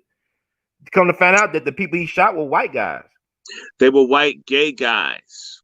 There you go. But black folks, they thought they were black. It's like, well, black folks only care when a white cop kills a black person. But when a black cop abuses black people, they don't care. There's no protest. Or when we do it to each other, nobody really gives a damn unless a white person do it to us. It only matters if white folks kill us. We kill 11 to 12,000 black folks kill each other more a year, right? Mm. When Obama was in, maybe 1,200 blacks are being shot by the police. Now, if 1 in 10, if we kill each other 10 times the rate of cops, shouldn't that at least make us angry with ourselves at least half the time? Right? I mean, then you talk about the abortion thing too. How many black babies get killed a year by black people? Hundreds and hundreds of thousands. So how can you get mad at the white cop for killing just a handful of in comparison? I'm against all of it. Make all of it stop. Mm-hmm. What about the blacks that get killed by Latinos that nobody talks about? But it's black and brown love, ain't it? We all unified, right? Black and brown love. We are unified in them getting all the jobs and us getting nothing. That's We what get you the call jail a time. We Democrat. get the jail time. They get the job. That, and they get everything else. They get DACA, and we get bullshit. Yeah, I'm tired of all And that. what did Uncle Biden told us? We gotta work with the Hispanics. They're gonna be our new masters, or they're gonna be our supervisors. Work with the Hispanics. They're the future. They are our supervisors. Mm-hmm. Black folks is so silly right now. I just don't know what to say about our people, man. Is it right now? Dr. Short, George is on my mind. You brought up the church and the abortion thing, the unholy alliance. Got Warnock in as U.S. Senator. He talked about being a pro-choice preacher from the pulpit of Ebenezer. Dr. King's old stomping ground. That's an evil man. Warlock, as you call War nuts. That's a wicked ass man. But he in though. He in. Black, but they probably stole that election too. I'm just saying.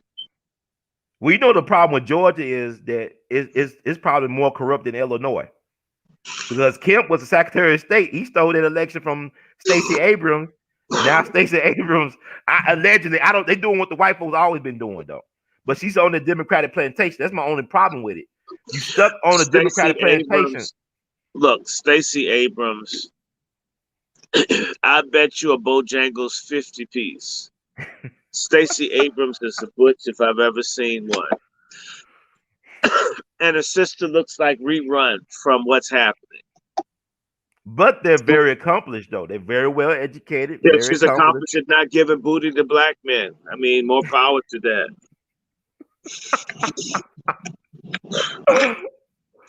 But she understand that the Democratic Party screwed her over a couple years back. They didn't come to her aid. Stacey Abrams, you know what? This is my problem. Okay. The black community has a lot of deceit and a lot of secrets. Why am I saying that? Stacey Abrams always worked against the more radical, progressive blacks in the Georgia state legislature. Okay, this is a fact. She was always the water carrier, the washerwoman for white power in Georgia. She was then, she is now. She's never been, and you show me something outspoken. What she's done for black people is for them to be able to vote Democratic. I don't mind that, but what else? I can't eat votes. Pussy may taste good, but you know, it's not a balanced diet. It's not food. And most of it don't taste good like it should because people ain't eating the right things to make their stuff taste good. Well, you got to get a girl that eats Chick-fil-A. Sometimes it be like garbage truck juice. Well, garbage truck juice down there. Too much information. Well, we're gonna get. I had some bad experiences, Doc. Well, you know, and these are young girls. Now you got some older women. They get flooded down there like the Nile River ever so often. They keep their stuff well maintained. But the younger women, they just don't know how to take care of their stuff a lot of times. Well, I'll tell you, you know, these older women be eating cobbler and such, and drinking prune juice, doing them old. And you gotta treat it gentle. They, you know, it's like, you know, those old people, they have those Cadillacs. They hardly have no miles on them. They keep them well maintained. Yeah, like oil check. That's how some of these old women, I ain't say old women, but some of these, you know, seasoned females be. Some of them, not all of them. You mean vintage? Vintage, yes, that's the word. Vintage pussy. Yeah, vintage. They kept a cork in it a long time. When they opened it up, it said, "Oh." They keep the plastic on the furniture too. They keep the plastic on. You know, you start singing Ray Charles, America, America, God spread His legs for me, and crown vagina. From free to shining free. But you know how messed up we are, Dr. Short, because Georgia is about my because like we had Adam Clayton Powell Jr. in Congress. He was a minister of the Abyssinian Church. He actually did things to help people, to empower people. He just had a love for pussy and the finer things in life, and it got him in trouble. Well, actually, it wasn't the pussy that got him in trouble. It was financing the pussy that got him in trouble. Well, he was honest Pussy, about it, though. He told you me he was know, transparent about it. pussy doesn't kill people. Promiscuity does. Like guns don't kill people. People People do. use guns.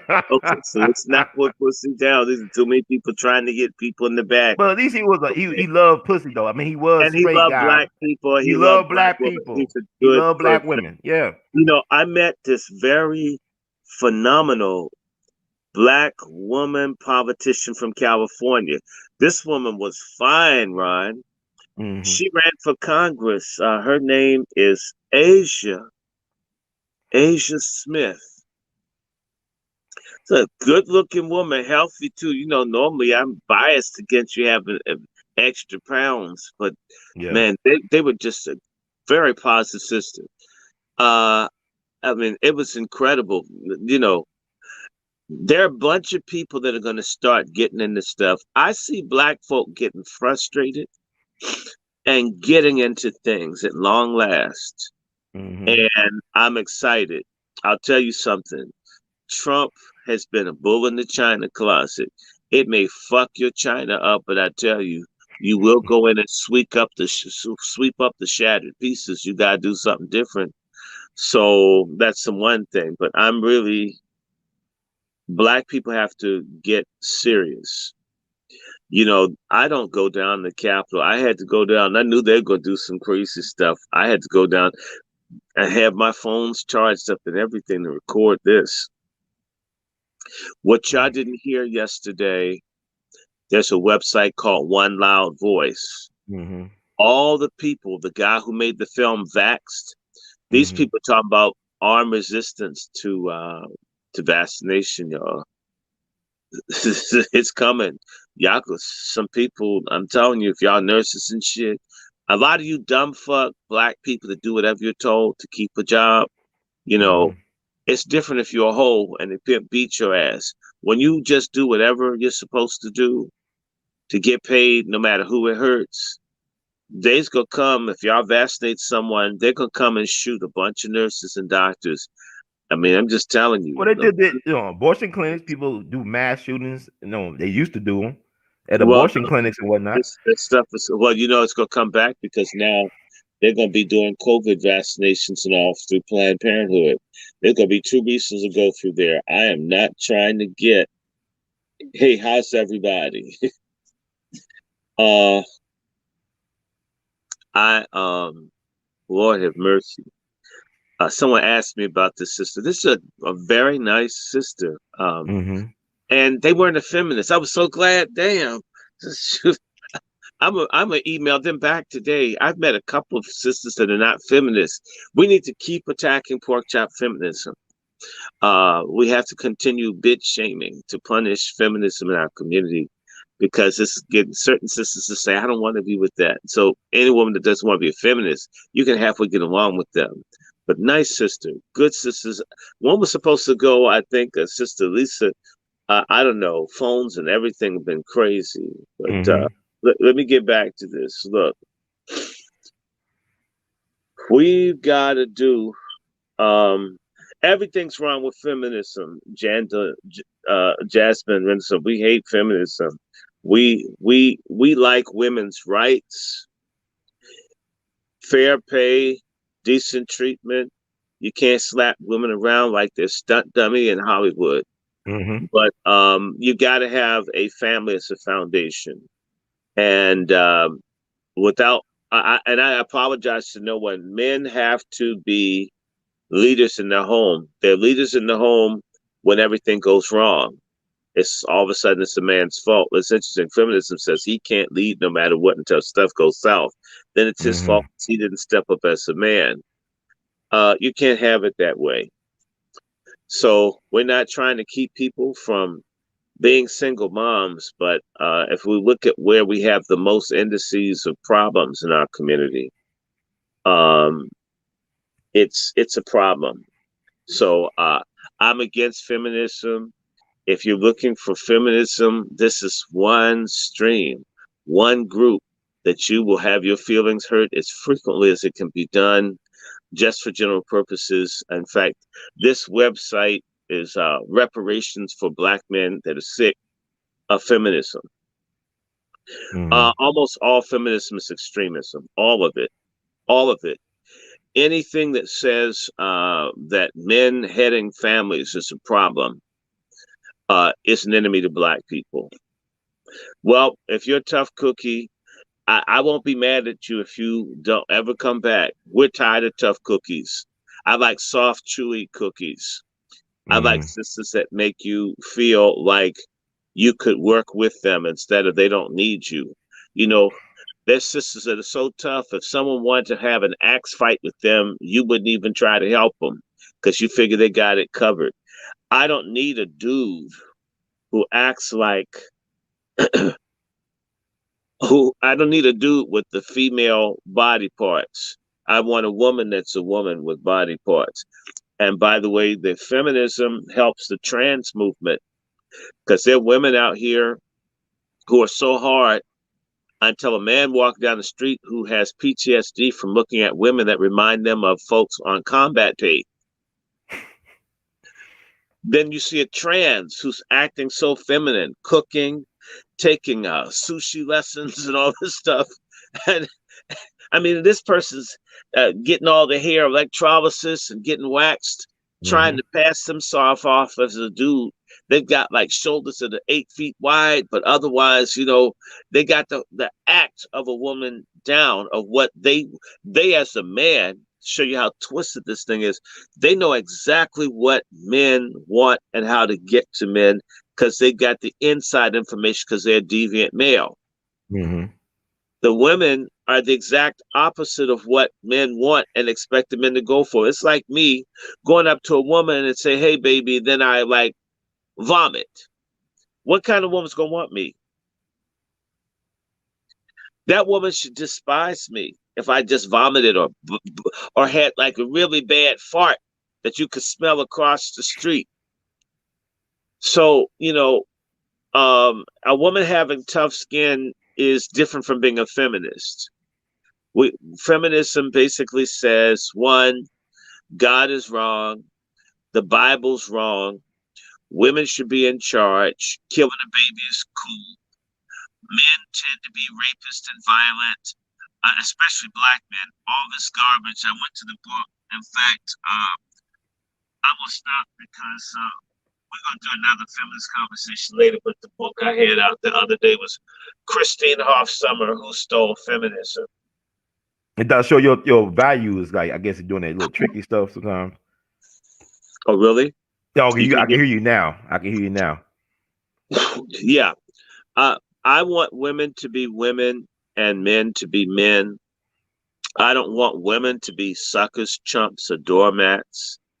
I don't want women to be the victims of abuse or for a woman to not be able to have her own money. I mean, we Black men, for the most part, are the most enlightened men in terms of women's rights of any men anywhere in the world.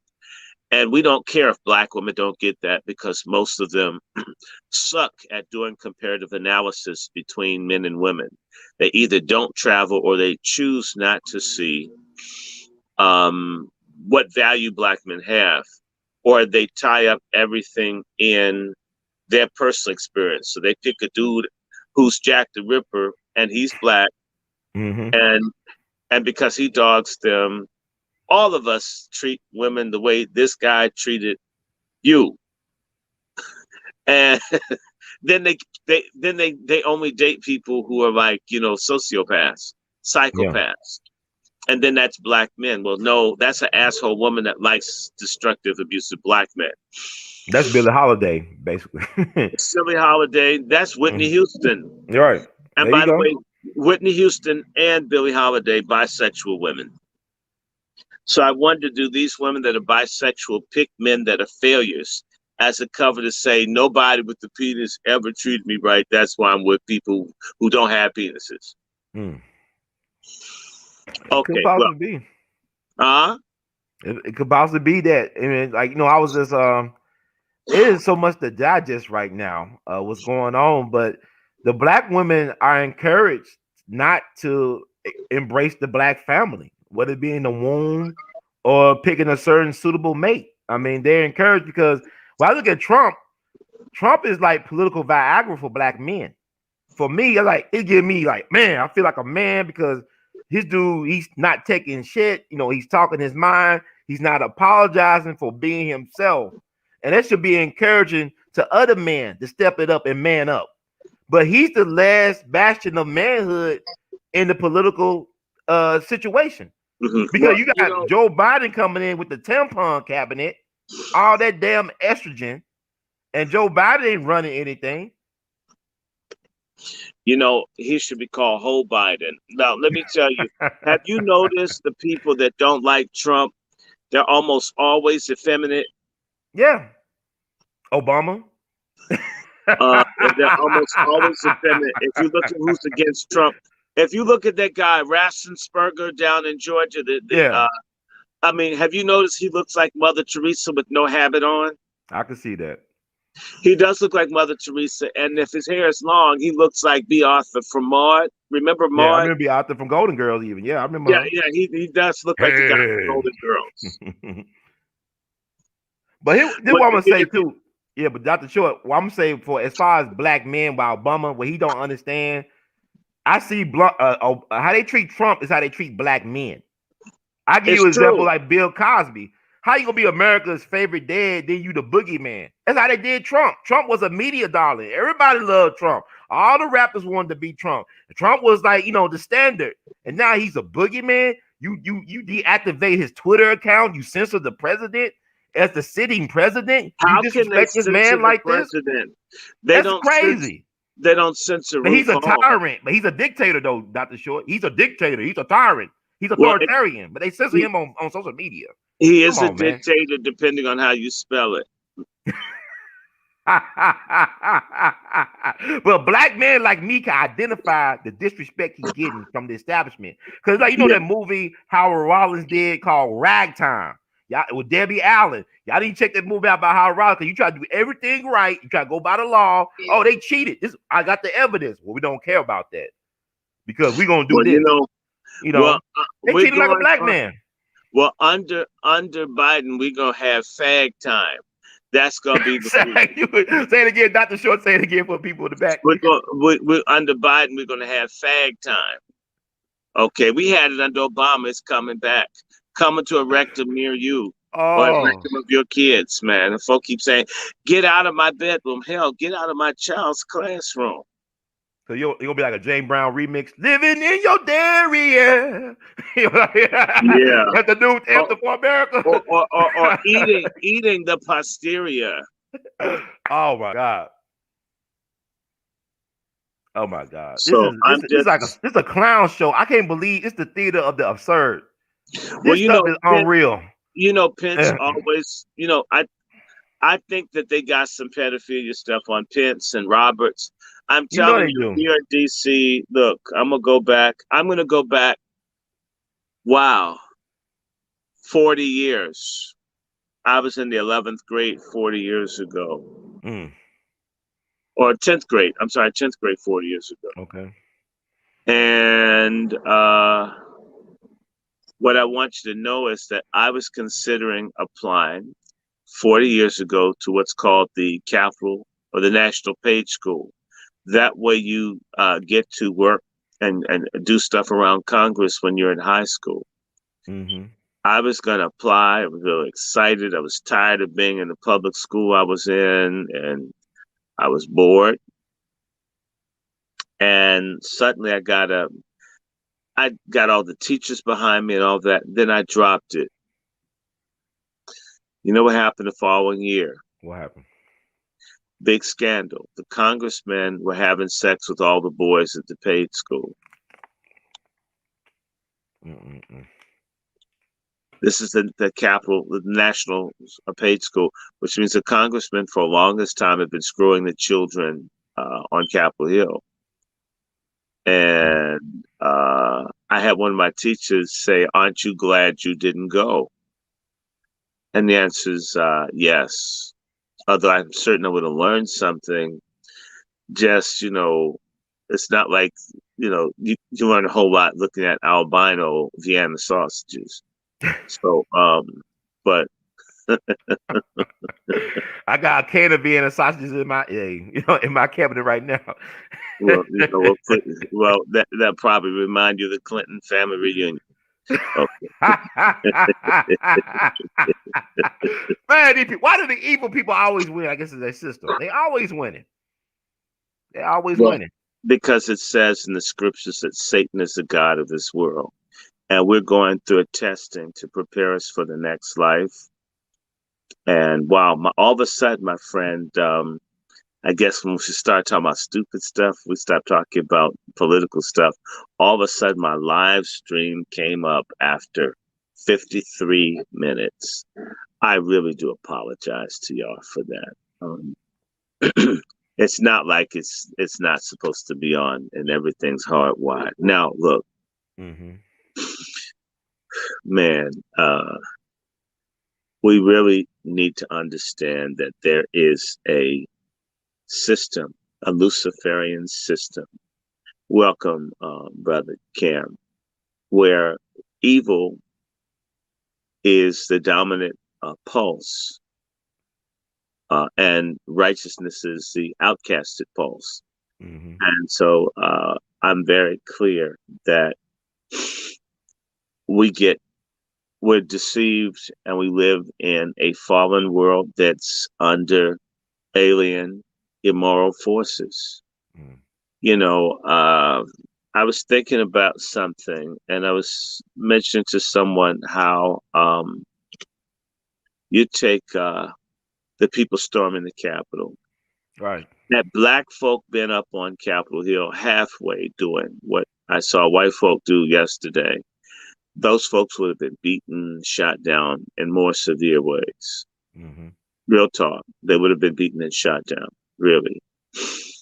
And so you can't kick through the doors of Congress and with banners and all this other kind of stuff, and black cannot be hurt seriously. But you can be white folk, and it sort of work for you, if you understand what I'm saying to you. And we live in an evil, fallen world. And evil's in. I'm thinking about, I was saying to people about a job. Have you ever worked a job where certain people didn't have to get to work on time? At your job, Ron, you know the girl that fucks the supervisor, the boss, doesn't have to come on time. She can leave early. She can park. I heard of such situations. Yeah, you hear all the time. And it's about, now you can have a good sister, work hard. She just handles her business and she's not available for sex. Then, she has to get to work on time. She may have to work a shift and get off work where there are like a million rapists out in the parking lot, and she's not going to get an escort to the car or anything. But a little one who wears fluorescent thongs and the white pants, so you can kind of see through them and stuff like that. You sound like Kamala. You talking about Kamala, allegedly. Kamala Harris. Yeah, well, Kamala is an example. I mean, someone told me, well, Kamala's a hoe. And it says, no, Kamala's an effective, successful hoe. Nobody's done it better. But is she looking out for her fellow sister sorors, aka like somebody asked a great question? Thank you for the They're all backstabbing bitches anyway. They don't look out for each other when they're online. It's a lie. It's all deception to me. I don't need to beat you, piss on you, curse at you, make you take all kinds of oaths to decide to be a brother or sister to you. In fact, it is a mockery of what real friendship is that they use for these Greek letter organizations, that you got to do all that. I got to slap you. I got to make you drink some of my pee to know if you like me, you'll drink this. Don't worry about it. Just drink it. Just drink it. Right? No. No, I'm not gonna drink it. But you notice, like, the biggest sex scandals are not the LGBTQ ones, but the heterosexual ones. They be the biggest scandals. Like, they'll punish you for being a heterosexual person having an affair or improper relationship versus you being a homosexual or whatever. Alphabet soup. Well, that's because there's an agreement now to promote this, to promote the LGBTQ as basically optimal. And do you know gay people? In fact, oh my God, I think I got the book here. It's one of the books I need to read from for. I know it's up here. Here it is. This is a book. After the ball. This is a book explain the gay playbook. This is like the. I should read some of this to you just so you have an idea. This is a book. Promptly look at this. Mm-hmm. For America's 25 million gays and 225 million straights, the next sexual revolution begins after the ball. Okay, and let me read some of this. 25 million gays, one in every 10 citizens. By the way, that's a lie, but that's part of the propaganda.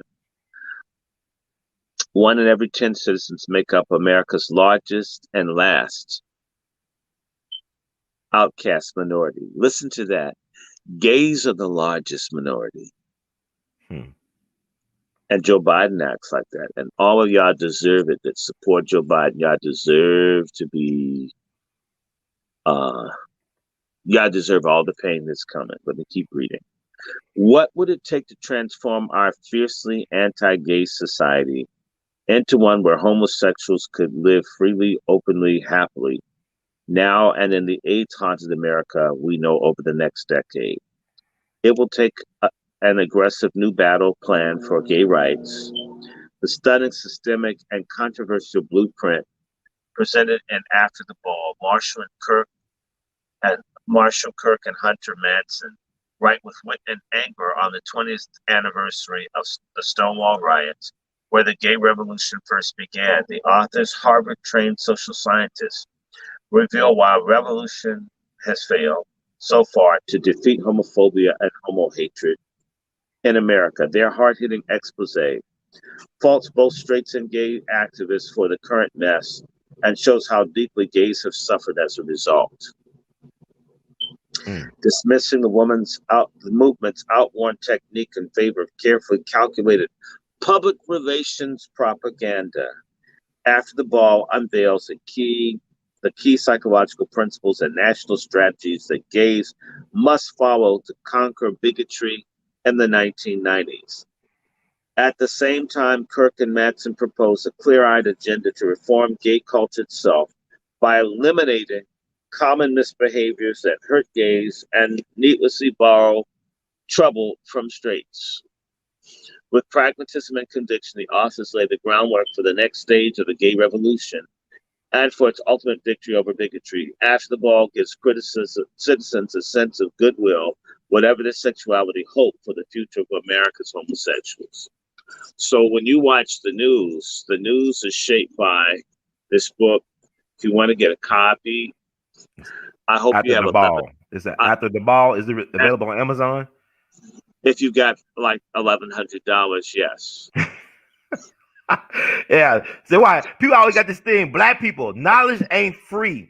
There's a price to be paid for knowledge. These fools got a lot of folks do. Well, knowledge should be free. No, you got to earn that. Wisdom not free. Anything Pussy's worth having not is free. not free. Yeah, pussy's not free. None of this stuff free that you want. Yeah, it's a price to be paid for anything on different levels. But I want to talk about, like, people talk about populism. See, this ain't the 60s. This is out the 30s 2.0, because you had a person named Huey Long, the senator from Louisiana, share the wealth program. He had Father Coughlin up in Detroit. These were populist figures that had millions of followers throughout the country.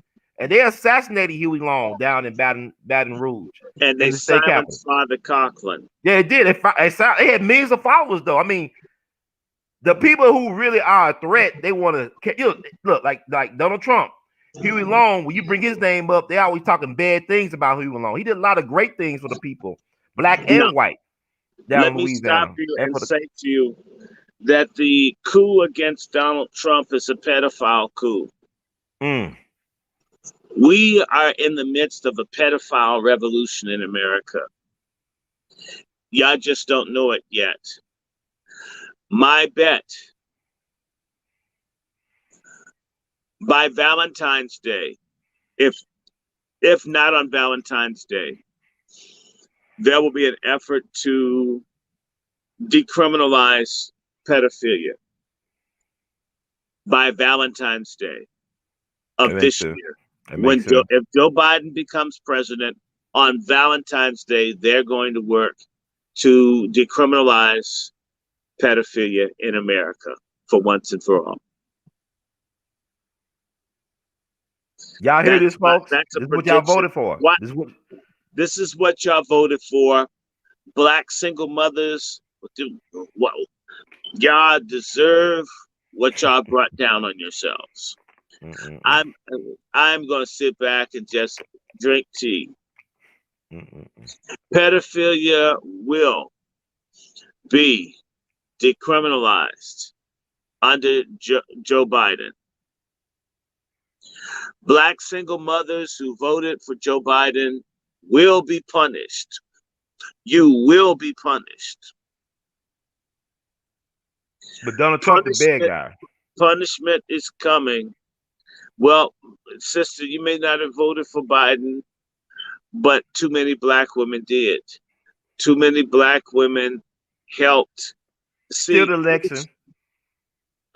The election would have been very different had only half of Black women voted for Biden. He would have lost, even with the Dominion system. But did he win the white vote, though? I'm trying to say, how did he win? Did he win the white vote?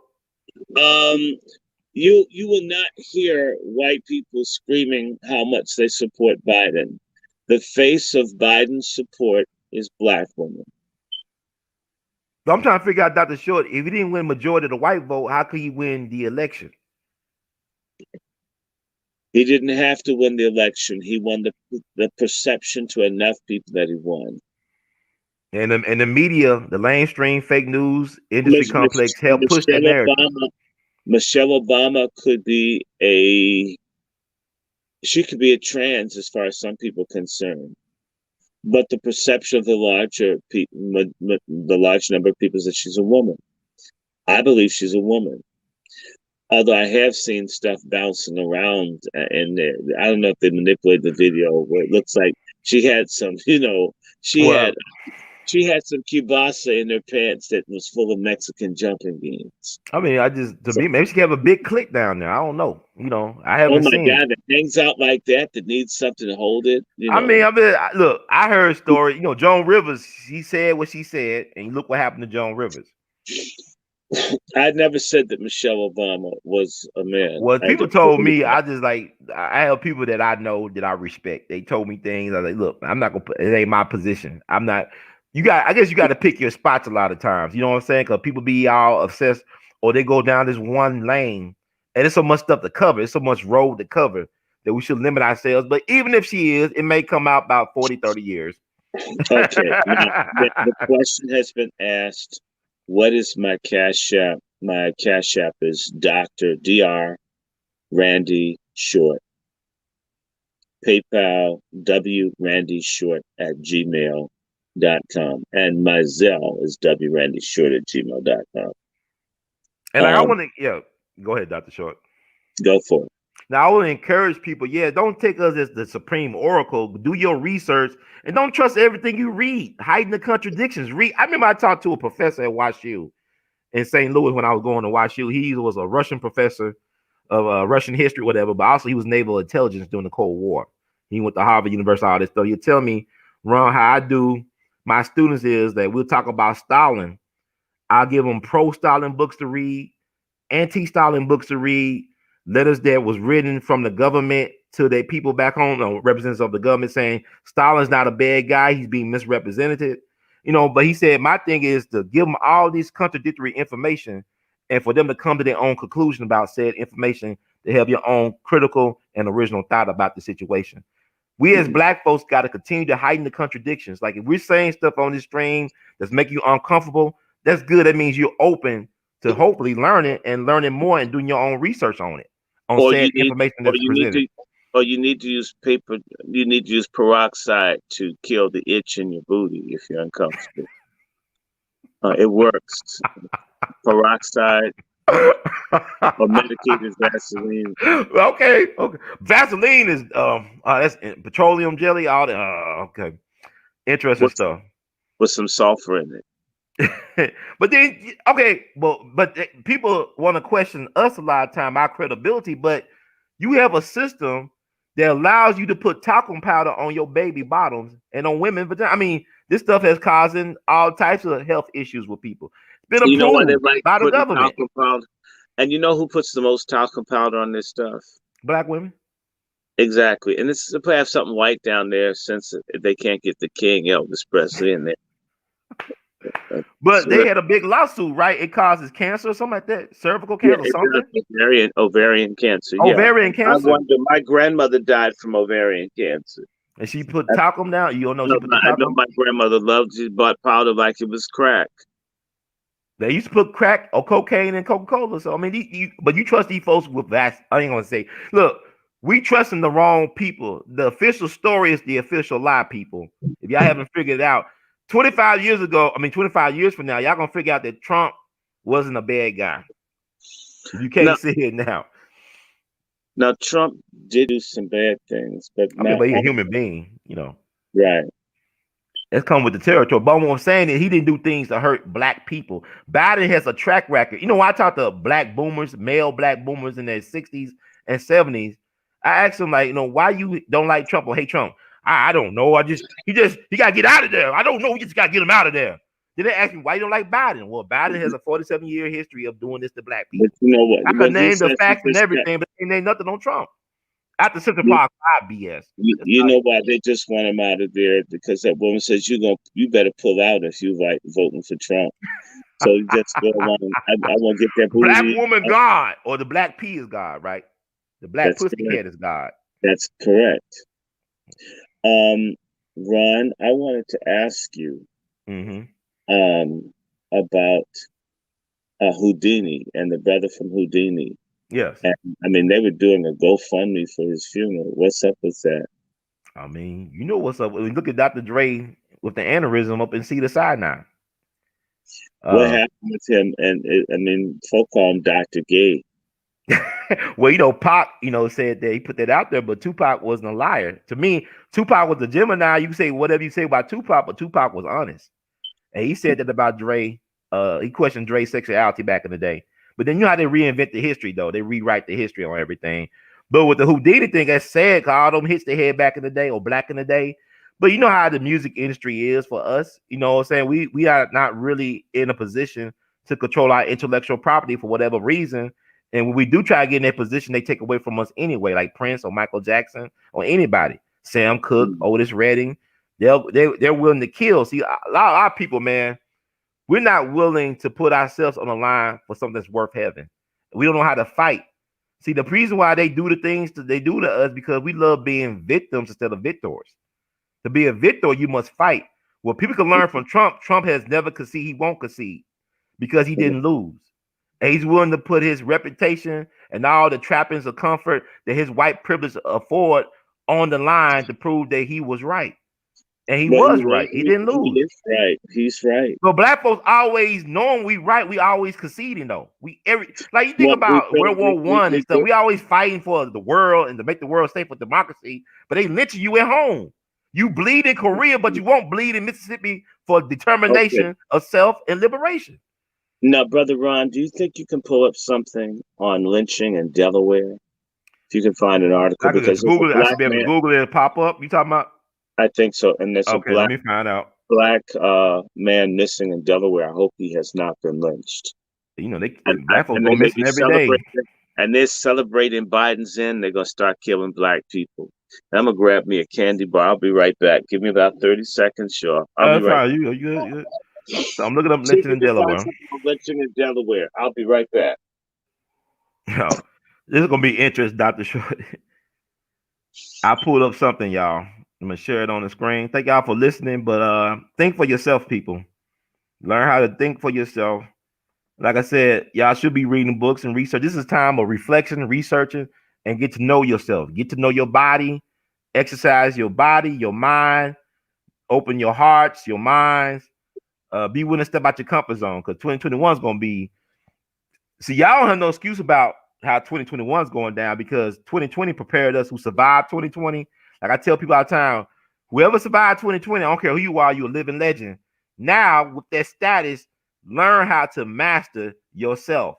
2021 is the year of mastering yourself by any means necessary. So learn yourself. So I found this, and we'll see what Dr. Short got to say about this. See, they claim the only lynching in Delaware happened in 1903. But I remember meeting Dr. Short back in 2013 down in Georgia that Cynthia McKinney called a meeting. And thank you all for donating on the Cash App. Wesley Sumter, thank you so much. And Brooklyn in the house. Thank you. Gave you a shout out. And Sister Dawson, we love you all madly. So thank y'all for supporting the movement because knowledge is the currency of the universe, but I still got bills to pay like everybody else, and I work a job and I check in on the plantation too. I ain't no better than nobody else. We all slaves to something. As long as we in this matrix, we're slaves to something. So, yeah, but they claim the only lynching in Delaware happened in 1903, but we know good well that's not true. Because like I said, I met Dr. Short and the brother Dr. Issa in Georgia, and Dr. Issa lost his job at a historically black college university for speaking out against the lynchings and the brutalities committed against black people. While Joe Biden's son, his deceased son, was the attorney general. They blackballed Dr. Issa, lost his job and everything, broke up his family. And I hope the brother's doing well right now because we interviewed him after he was, I guess, exonerated. I want to say this. We did an interview back in 2015, I believe. It's on our We All Be TV channel. So, to get this information while you still can. Because it's very important. Like I said, this is a populist spirit. You got to go back to the 1930s. The 60s was not this. We're facing a great reset, recession, depression 2.0. In the 1930s, you was in the Great Depression. You had active, communism movements. You got the Clantifa, as Dr. Short called them. You got black lesbian Marxists. All these people are active, trying to use black folks as guinea pigs and lab rats and cannon fodder and collateral damage for their nefarious agenda. See, it's time for us to wake up and heighten the dang contradictions, people. Do the research. Don't be discouraged. Be encouraged. Because there's a silver lining to all this madness. But, like, Donald Trump is Huey Long's revenge. Read Huey Long's book, My First 100 Days in the White House. They had to get rid of Huey Long. He didn't make it to the White House. Huey P. Newton, who's from Monroe, Louisiana, is named after Huey Long. Huey Long took on Standard Oil. He made them pay for textbooks for kids. He created an adult literacy program for the state of Louisiana. He helped. That's why his folks, I understand, named Huey Newton after Huey P. Long, because he created an adult literacy program that helped not only poor whites, but also black folks become literate. He didn't play the race card politics of that time. He didn't do all that, what would be known as the Southern strategy and all that stuff. He wanted to make sure that the American people had a living wage, worked probably like 20 hours a week, to spend time with their families. Like I said, he took on Standard Oil, made them pay for textbooks and create bridges to connect the parishes down. The parishes, we call them counties in Tennessee, but they call them parishes down in Louisiana. He made sure they built bridges to connect them, paved roads. He made sure that Standard Oil paid to help make Louisiana State University what it is today. He helped create Louisiana State University by taking on the big power interests. And he was a lawyer who knew the law. He impressed none other than William Howard Taft, the former president of the United States. A lot of people don't know that the former president, William Howard Taft, who was VP on Theodore Roosevelt, he became a Supreme Court justice later on. He was on the U.S. Supreme Court. He's the only president, I believe, that ever sat on the U.S. Supreme Court. But he was very impressed with Huey Long's presentation before the Supreme Court. So Huey Long, They when they were talk both about him fat today, dudes. huh? They were both fat dudes. Yeah, but Huey Long willing to share that barbecue at the cookout though. He ate his share, but William Howard Taft was really big. He was, but he lost weight at the end. But Huey Long, when they bring his name up, they call him the Kingfish, right? It's a book Right. that Robert Warren Penn wrote called Kingfish, based on Mhm. Huey Long. And they did a couple movies. Sean Penn did this horrible remake, whatever. But Huey Long was always cast as a villain when he was a people's champ. The people of America love Huey Long. He had the Share the Wealth Club, the Share the Wealth movement. He had over millions of people listen to him on the radio on a weekly basis. He got the most letters in the Senate when he was around, and the man didn't live that long. He was governor of Louisiana, then became senator from Louisiana, and they killed him because he was a threat to Franklin Roosevelt. He's the one that pushed Franklin Roosevelt on creating the New Deal, and then he thought the New Deal didn't go far enough, so he said, "I wanted to share the wealth." So y'all can look all this stuff up, but read My First 100 Days in the White House. They came out, they killed them. They published it after they killed them. It's worth the read. And and the Bonus Army massacre that happened in D.C. back in the 1930s, it cost Herbert Hoover the White House. Just like they try to cost Donald Trump the White House over what happened yesterday, which was not his fault. I mean, I never seen a president get this disrespected. This is just ridiculous. It's a sham. It's a banana republic, Dr. Short. Well, he's treated black people with a greater concern than what we've had from other people. Word to the wise in my chat room. It's very distracting when people don't take notes and pay attention. When I hold something up, and yes, I'm directing this towards anybody with questions, I give you enough time to know what something is. I repeat the title multiple times. How did you not get it? I'm just saying, take notes. Don't treat this like you'll get the chance to screenshot it. Have something to write it down on. That's what Dick Gregory and other people. So I put a link up. I hope you can see it. I may not interrupt to do it. I don't feel that well. I just took about 4 antihistamines because my head stopped up. So if you see me moving a little slow, it's because I don't feel great. But I wanted to get on here with Brother Ron. Yeah. So we appreciate the sacrifice you made, especially for doing that on-scene reporting yesterday, the man in the streets. But I want to show you what I found about. I typed in lynching in Delaware, right? But they only claim the only lynching to occur in Delaware happened in Wilmington in 1903. And we know good well that's not true. Look up Central Florida Post. With lynching in Delaware. I could do this at home too, boys and girls, scholars and laymen. Okay, I see it. I'm gonna put it up. Joe Biden ignored alleged lynchings during Obama years. Wow. Yes. It's my birthday. April 23rd is my birthday. Oh, wow. Okay. Mm-hmm. And that's his deceased son, who was the state attorney general, right, Bo? Yeah. Joe Biden. He died of brain cancer or something like that. I hope it wasn't AIDS. Well, they said Steve Jobs had the package, so he did have it. Okay. So we got the screen up, Dr. Short. So what you guys say? I mean, what's going on? Your knowledge of, I know you've been, you know it for a long time. Like I met you back in 2013, you and Dr. Issa, and y'all talked about it down in Georgia about what's going on in Delaware. So you have any updates for us? Well,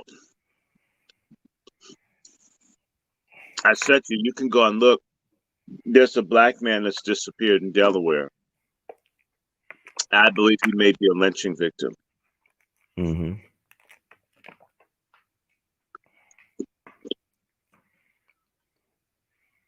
Okay, and so black people get trafficked and disappeared in Delaware all the time under the Biden watch. And it's not a big state at all, which is interesting. Yeah, but it's big. It's big enough for black folks to catch hell. Yeah. In fact, it's big enough to be a state of siege. Yeah, Steve Jobs is alleged to have died from AIDS. And so this big tech thing, they all punks. That's what I'm saying. All the people that are against Trump, um, they're always twisted sexually. Like the guard that was at the White House who look more moist than the Amazon River. I mean, every time you see someone, Schiff from Mm-hmm. California, it's always someone that you'd be afraid to have your teenage children around. I'm just saying. Hey, I can see that. But you know what's interesting? Like with Senator Josh Hawley from the state of Missouri. I call it the state of Missouri. Um, Hmm. he even came like a little chicken hawk. You know, he just really coward. He should have stood up as a man because Missouri went for Trump. And my thing was he was doing it for, I think he was thinking about 4 years down the road, running for president, it sounds like to him. He didn't really have nothing to lose. He had everything to gain, but the Republicans showed themselves to be cowards and to be not in the interest of the people. They know better than the Democrats because the globalists controls both parties. They Hmm. don't answer to the people. They answer to the banksters and anybody else but the people. Hell, to George Soros even. They don't answer to the American people. I remember when the Great Recession happened, and I remember people saying, "Do not bail out the banks." The people told their Congress representatives, "Do not bail out the banks," and they did it anyway because they Right. don't answer to the people. They're not controlled by us. Can we? That should have been made clear yesterday. Hmm. They And don't answer to the American public. We not. They not. No, it's and there's sad, man. another group of deviants that don't like Trump. Gay women really hate Trump, or promosexual women. Mm-hmm. Nancy Pelosi is a promosexual, y'all. I mean, she looks like a sheepdog with the face shaved down. Yeah, she is California. She's California And project. she was friends with the congressman that hung out with Jim Jones, who was a pedophile, gay, drug Who addict. was also from Indiana, like Strange Pence or Pimp Pence, as you say. Indiana's a weird place. Then I just talked about the DC Stevenson guy, that Klansman that brought down everybody. And like, what's going on in Indiana, man? Mm. They produce those type of weirdos, Jim Jones and Mike Pence. Michael Jackson. Gary and I. What's going on in Indiana, man? It should be called Scary Indiana. Like Larry Bird, he like a scarecrow. He from Indiana, French Lick. Hmm. Hmm. So yeah, it goes on and on, man. I got a good friend from Indiana too. She good people, but Now tell me, mhm. did you hear about Father Faggot in Chicago? Yeah, I did. Who can't? The one, yeah. I mean, it kind of, you think about it in hindsight, he did have that vibe. You got that vibe. You got that vibe. Well, Father Faggot cares more Uh huh. than the black pastors do. And I guess you would mess around the black boys allegedly, because nobody care about black boys being molested. It's all about the. You know what I'm saying? Black boys are not loved enough, man. Well, The black mama boys hates get you, molested. They and get the molested preacher by hates you. Huh? they get molested by everybody too. Who's that? Black boys. Black boys? Oh yeah. No, they're back in slavery time. You go back to the movie Farewell Uncle Tom. They show how they were selling black boys. It was the nuns buying the black boys for that reason. They Well, showed that's that what in Farewell Uncle Tom. I didn't look up Farewell Uncle Tom, the director's cut. They you showed mean. Good, open good, slave market selling these boys to the nuns for that reason. right? And now we have Child and Family Services. You And by remember the that? way, Yeah. one up and jack off. In fact, if Stacey Abrams in Georgia was about something, she'd be speaking out against human trafficking. Atlanta is one of the epicenters of human trafficking, prostitution of women, girls, boys. Do you know who Oh, did though? Down in Georgia, remember that state politician, that woman spoke out against child protective yeah, services, and they murdered suicide her and her husband for yeah, speaking white out. woman, A right? white woman, right? A white Christian woman, Mm-hmm. right? She was a good woman, but she got murdered, suicided. Come on, y'all. What Come was her on, name? Snyder. huh? Get her name, Schneider. I'm gonna find it. And you go ahead, Doc. I'll find it. No. Let me see. You know, Father Flager was accused of messing with boys, and both boys ended up dead. Yeah, it's like Obama's path. Them two black gay men at Trinity. They got killed the same year he announced for running for president back in 2007. Who one was a choir director at that, and one of their moms said, "Yeah, somebody murdered them because they knew too much because they were all both killed in a home invasion style execution." You remember that from 2007? I remember reading about that story. But people in Chicago know about Obama and them. They know about the DLC and all that. No, they should. Her name was Nancy Schaefer. Schaefer, I said Schneider. Well, you were close though, Schaefer. Yeah, it happened like almost 10 years. It happened over 10 years ago, back in March 26, 2010. But she was outspoken about how they were doing them kids down in Georgia. There's a lot of cases like that in Georgia, but all over the place. But in particular, Georgia's so damn corrupt. What's that book, Dr. Short?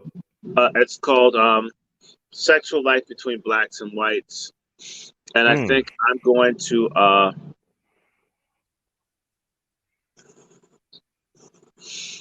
pull that up. I'm going to go back to reading. And so, Brother Ron, let me see. You got any questions? Let's think. Ask me, because forgive me, I'm not functioning full capacity. That's right. We've been on here long enough. I was like looking at the chats. I see what they saying. Yeah, hey, y'all, I'm going to probably take a nap and then get back up to everybody. In fact, I didn't say it. MFM, everybody. MFM. And who you go call? Coonbusters, I'm here. What I'm going to probably do, because it's going on an hour and a half, and I'm so sorry that the stream didn't come up like it was supposed to, although it just comes up. But we're going to go back to books and discussions. By the way, Indiana is a big place for marijuana productions, one of the leading places for producing weed. And there are a lot of weed smokers that are always twisted. Also, it's the home of Notre Dame too. Well, you know, some people think it stands well. Anyway, it's just interesting.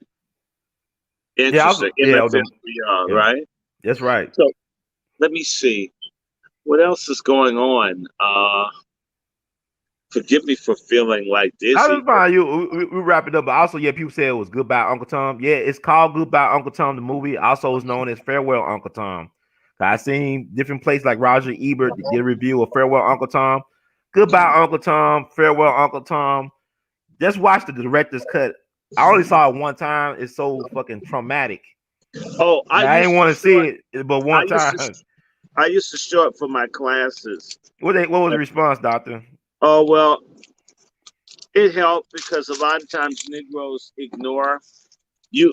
They don't hear what you're saying. They have to see it. So you can talk to them about racism. They won't take it seriously until a cop kicks their ass. Then they can hear what you're trying to tell them. Prior to that, they'll dismiss you.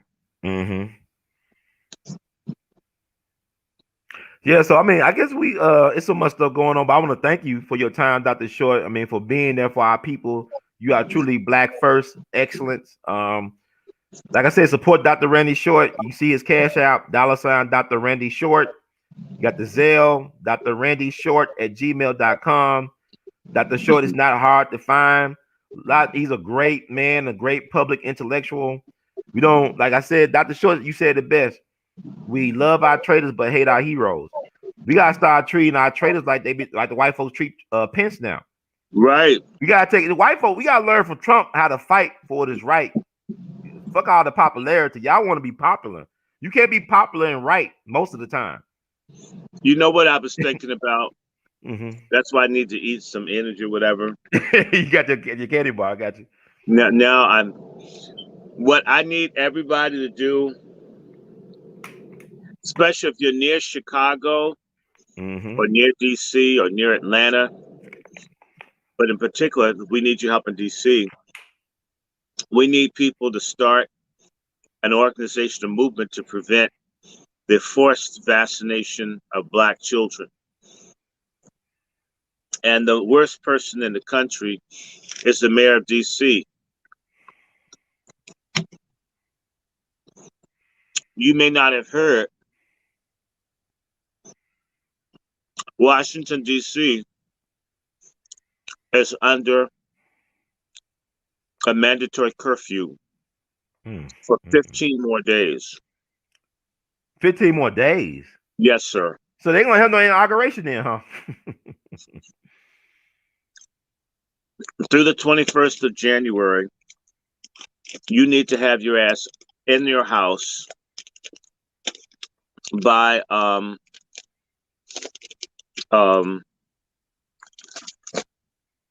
6 p.m. Wow. And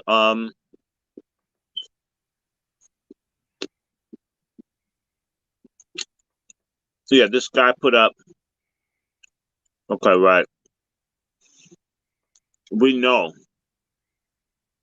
for a fact that the mayor of DC has made it law, have to be in by 6. But this same mayor who runs with Biden and Bloomberg and others wants to be, she wants to be in a cabinet position. And tampon cabinet, huh? Well, she probably doesn't like tampons, or hers is probably made out of hard wood that you put a cotton filament in. And what she wants is for DC to be the first place to impose the vaccine, so she can get national attention to help launch her career. And it'll be on Black people who are forced to use it. And by the way, Lori Dykefoot in Chicago is likely to be next. Weaponized Black lesbians. This time for us to fight this shit.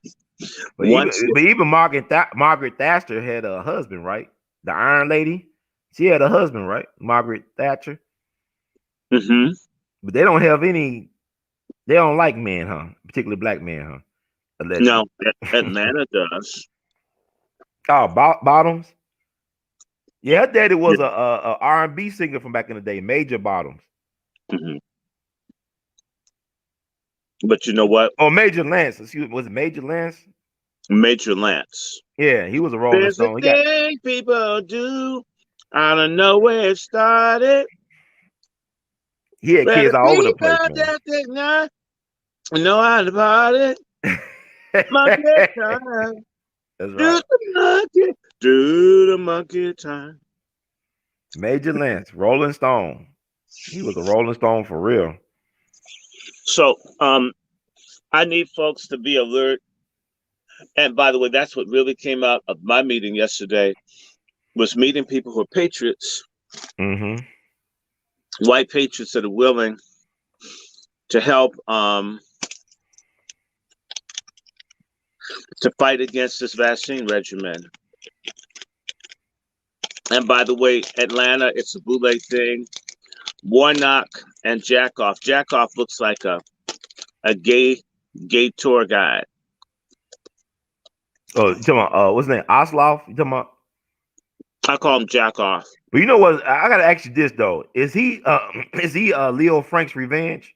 Because he's a Jewish senator from Georgia, and they didn't lynch Leo Frank. I'm gonna tell y'all about Leo Frank. Look up Leo Frank. Wanna know why you know he did it? Because his wife refused to be buried by his side. His wife talked to the governor of Georgia, and he got the sentence commuted to a life imprisonment. But the white folks got him out that jail, I guess, with the sheriff, and they lynched him.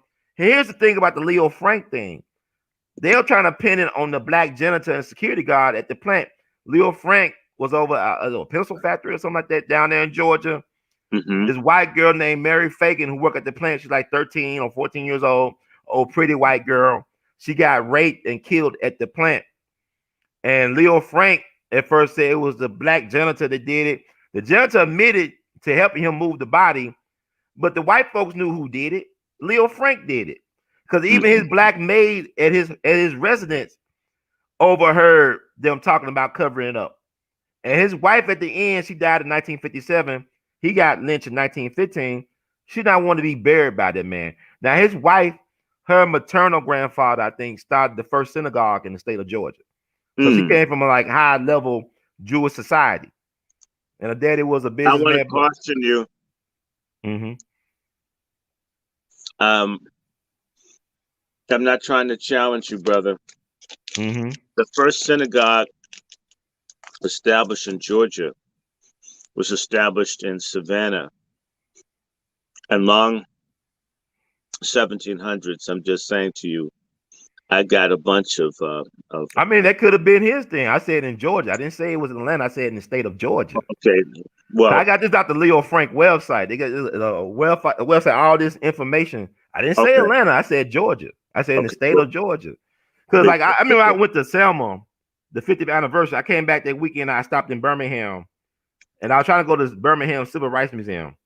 And I went to the 16th Street Baptist Church instead, and I went to the park, and I met these Jewish women.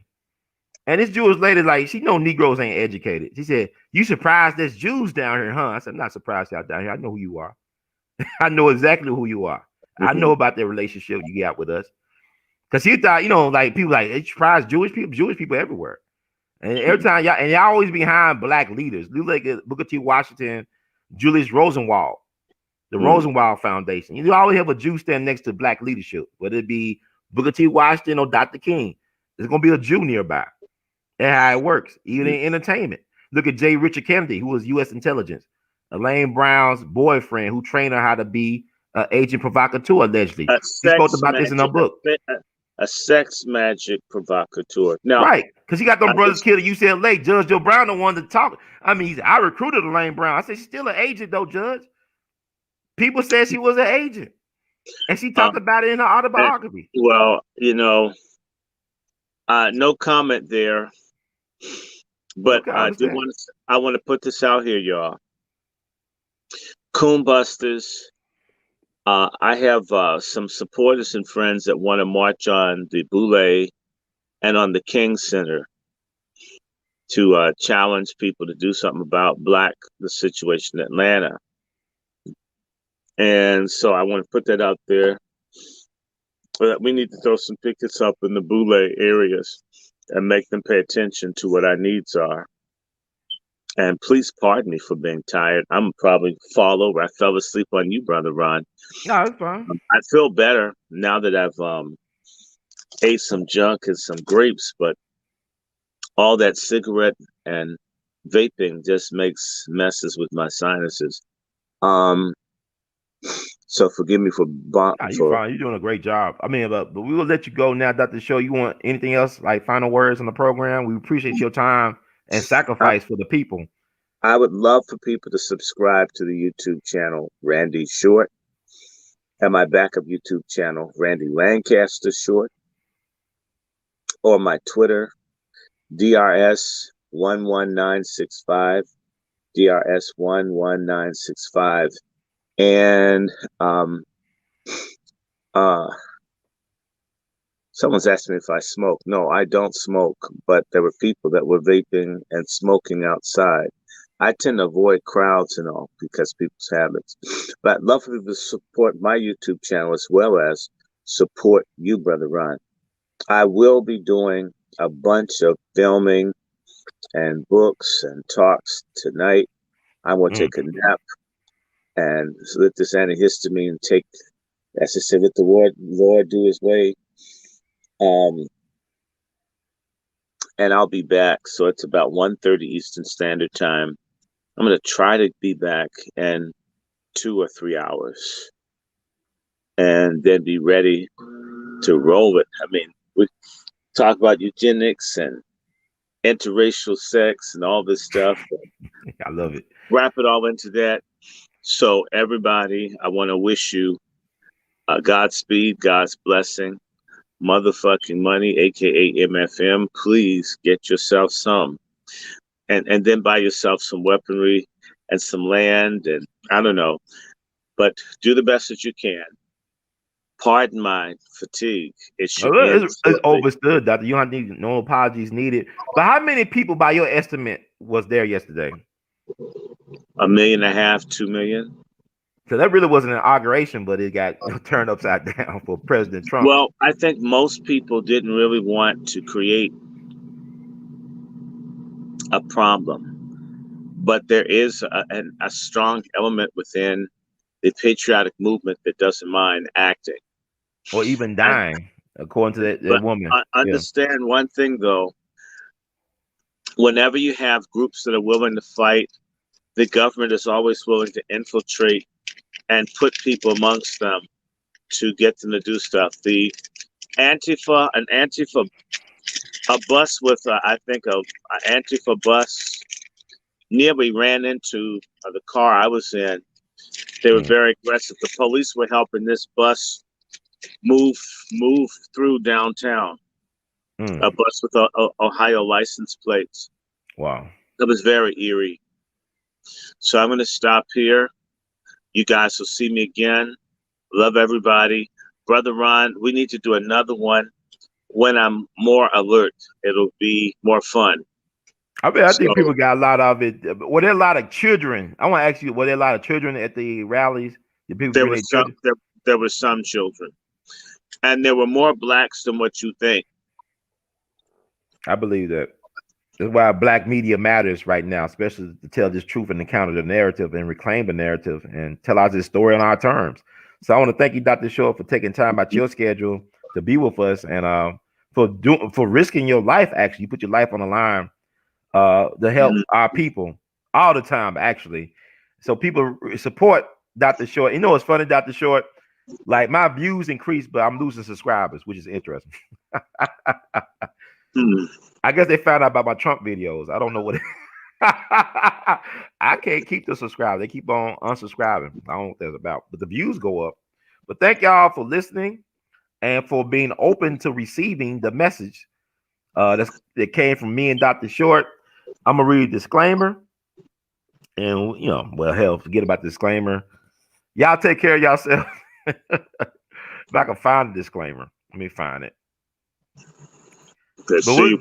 See you, Dr. Short. Blessings, Dr. Short. All right. Bye-bye. Bye-bye. And then, this is why it's important to have these shows. You're not going to get this perspective on CNN, on the Griot, on BET anymore. You're going to get it from us, the people. We, the people that love y'all madly.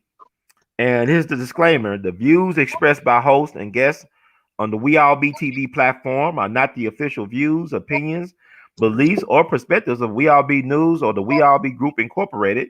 We All Be News is an organization that thoroughly believes in supplementing the information narrative that is usually supplied by the corporate news entities with those viewpoints, expressions which may be marginalized or ignored for a plethora of reasons. We are about informing the general public on alternative perspectives as it relates to news and information, and letting the general public be the ultimate judge in deciding on how to use said information. Informed citizens are responsible citizens. Thank you for your support. And that does it for this edition of our program.